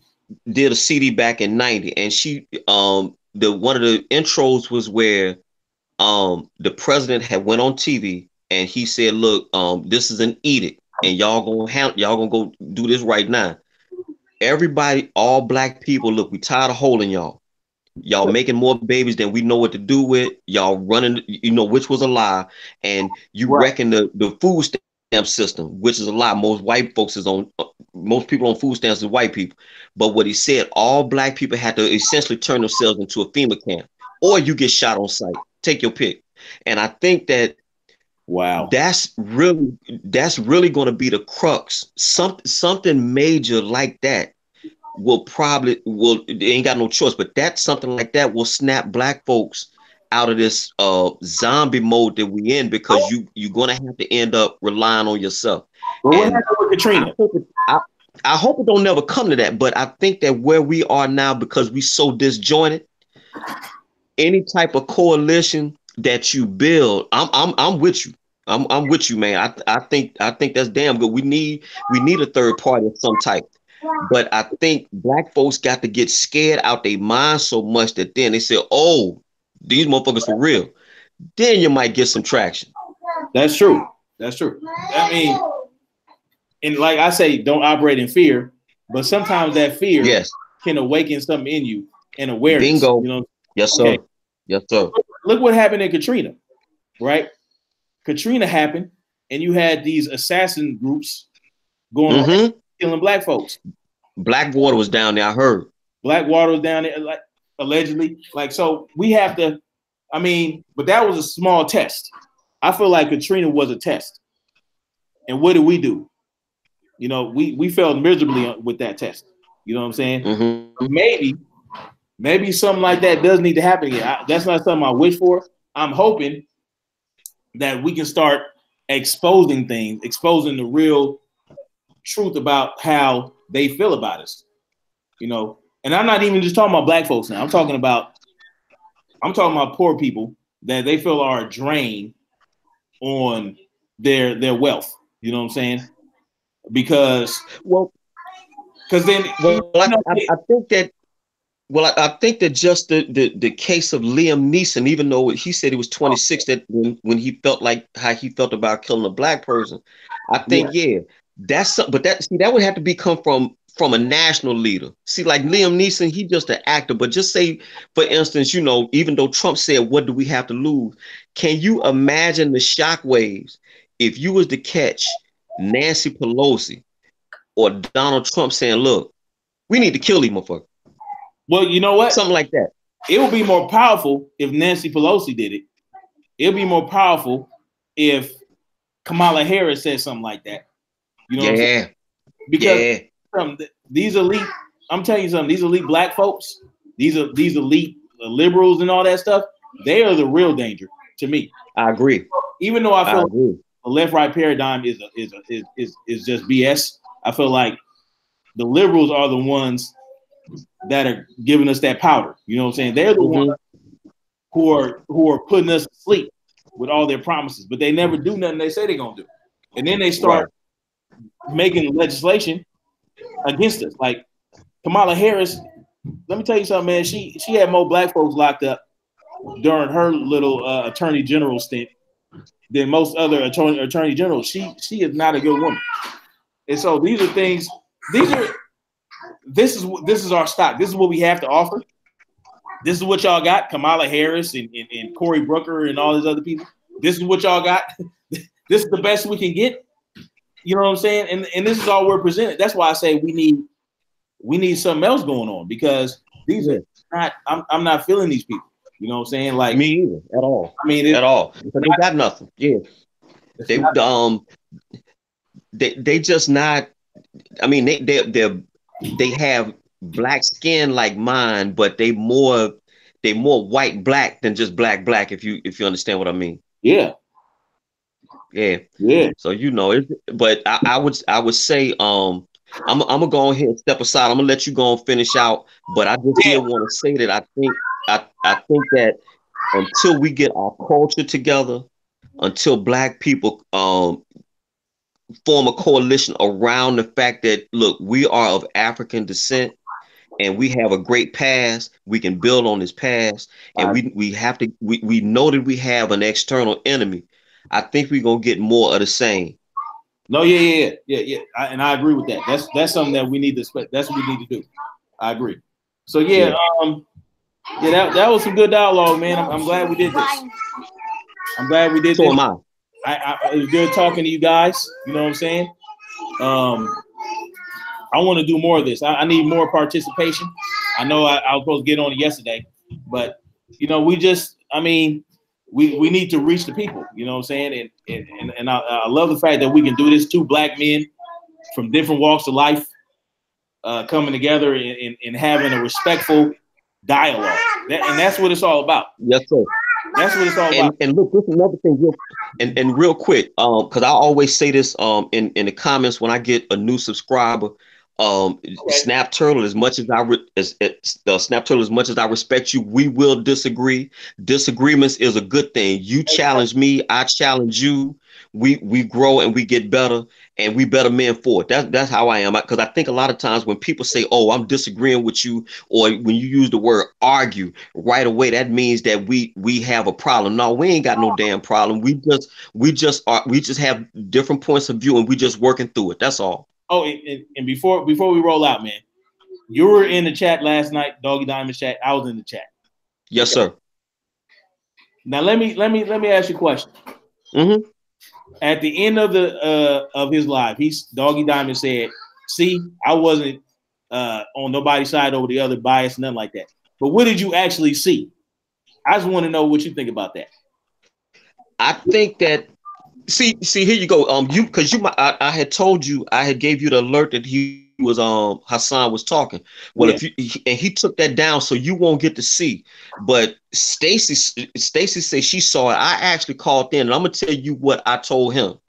Okay. I said salute Doggy Diamonds. I think you coming from a good place, but I think that you have one guy that went out of his way to pick at another guy, and I know for myself, you can't say nothing about my folks, and it's on for life from that point.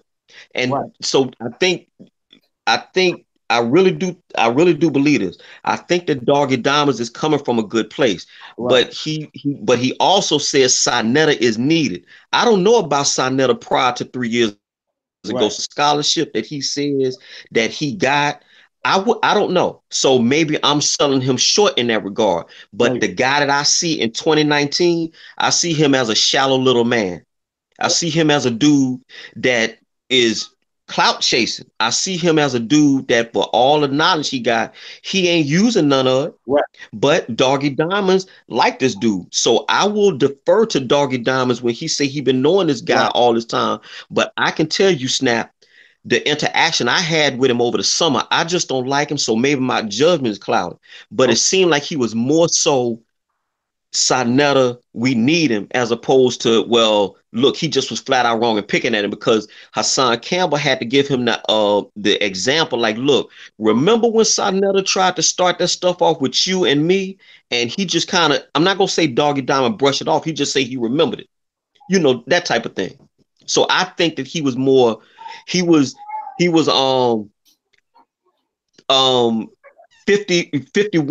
Sinetta, 49 Hassan Campbell. Put it like that. Well, and this exactly. Now, let me ask you something. And I was trying to be objective, but I wasn't listening to Sinetta. I wasn't even listening to Hassan Campbell.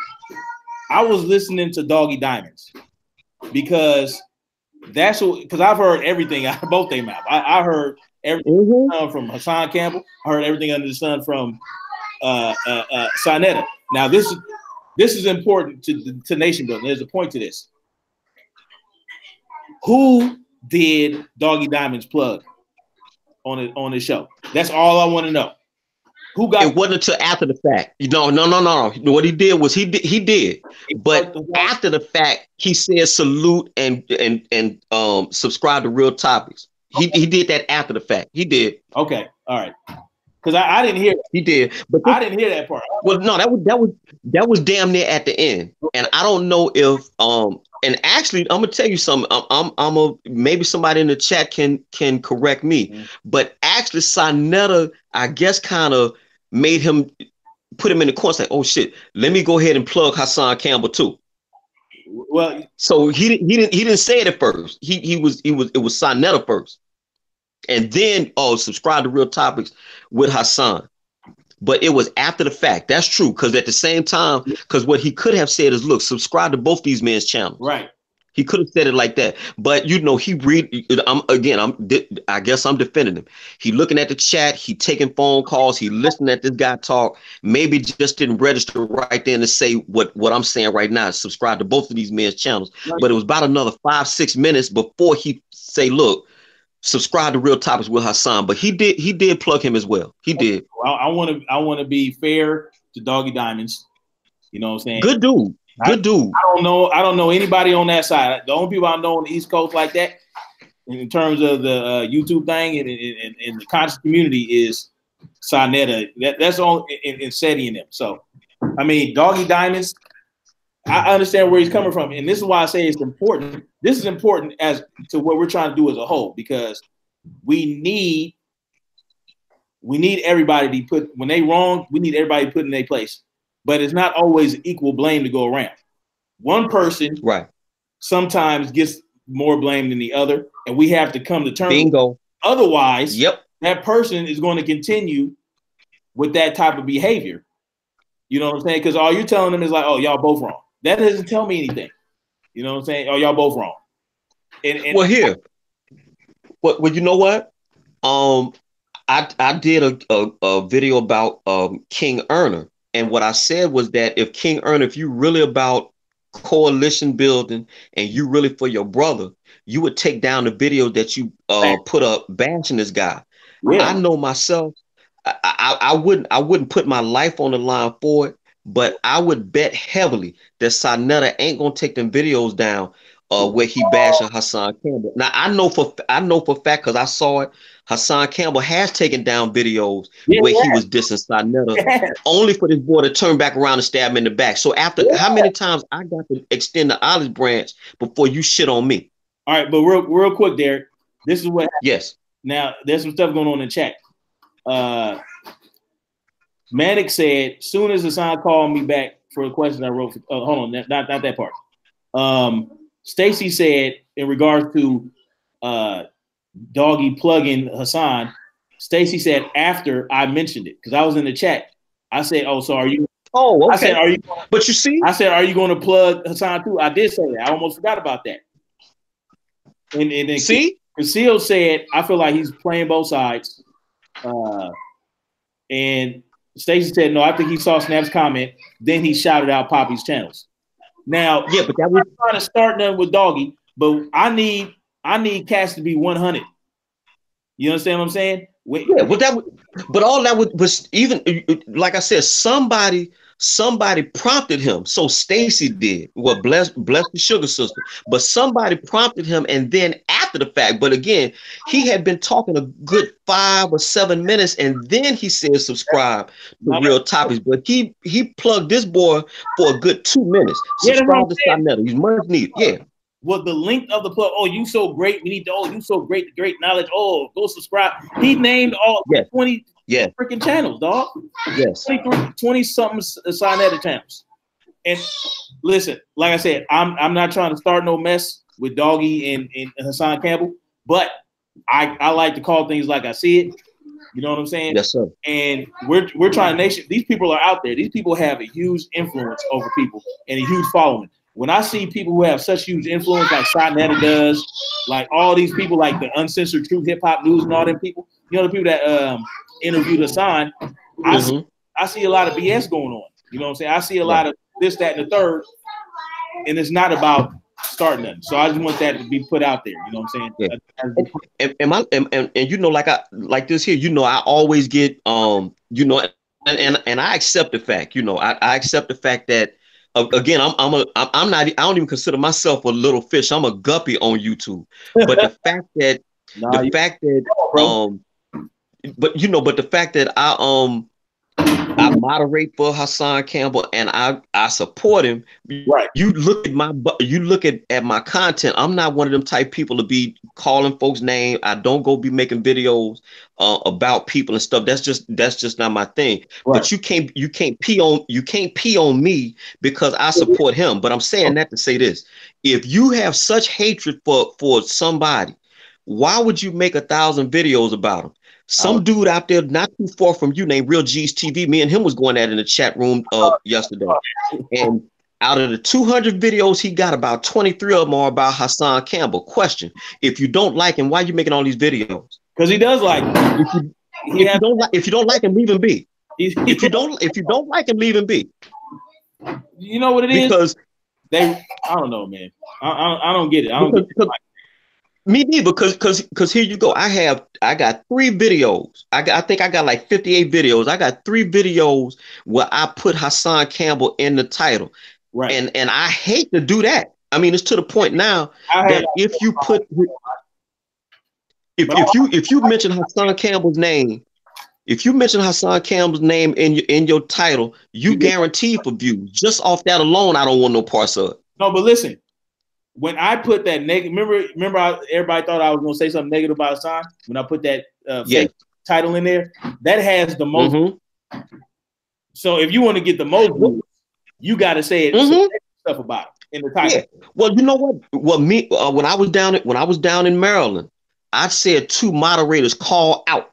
That's that one, that video, the King Erner video, and ironically, Damaris's exercise video. Those are the 3 most viewed things on my channel. But the thing is, I named him. The minute I say 2 moderators called out, that got a whole bunch of legs. But I don't, as a rule, I don't even want to use that boy name because it's clickbait now.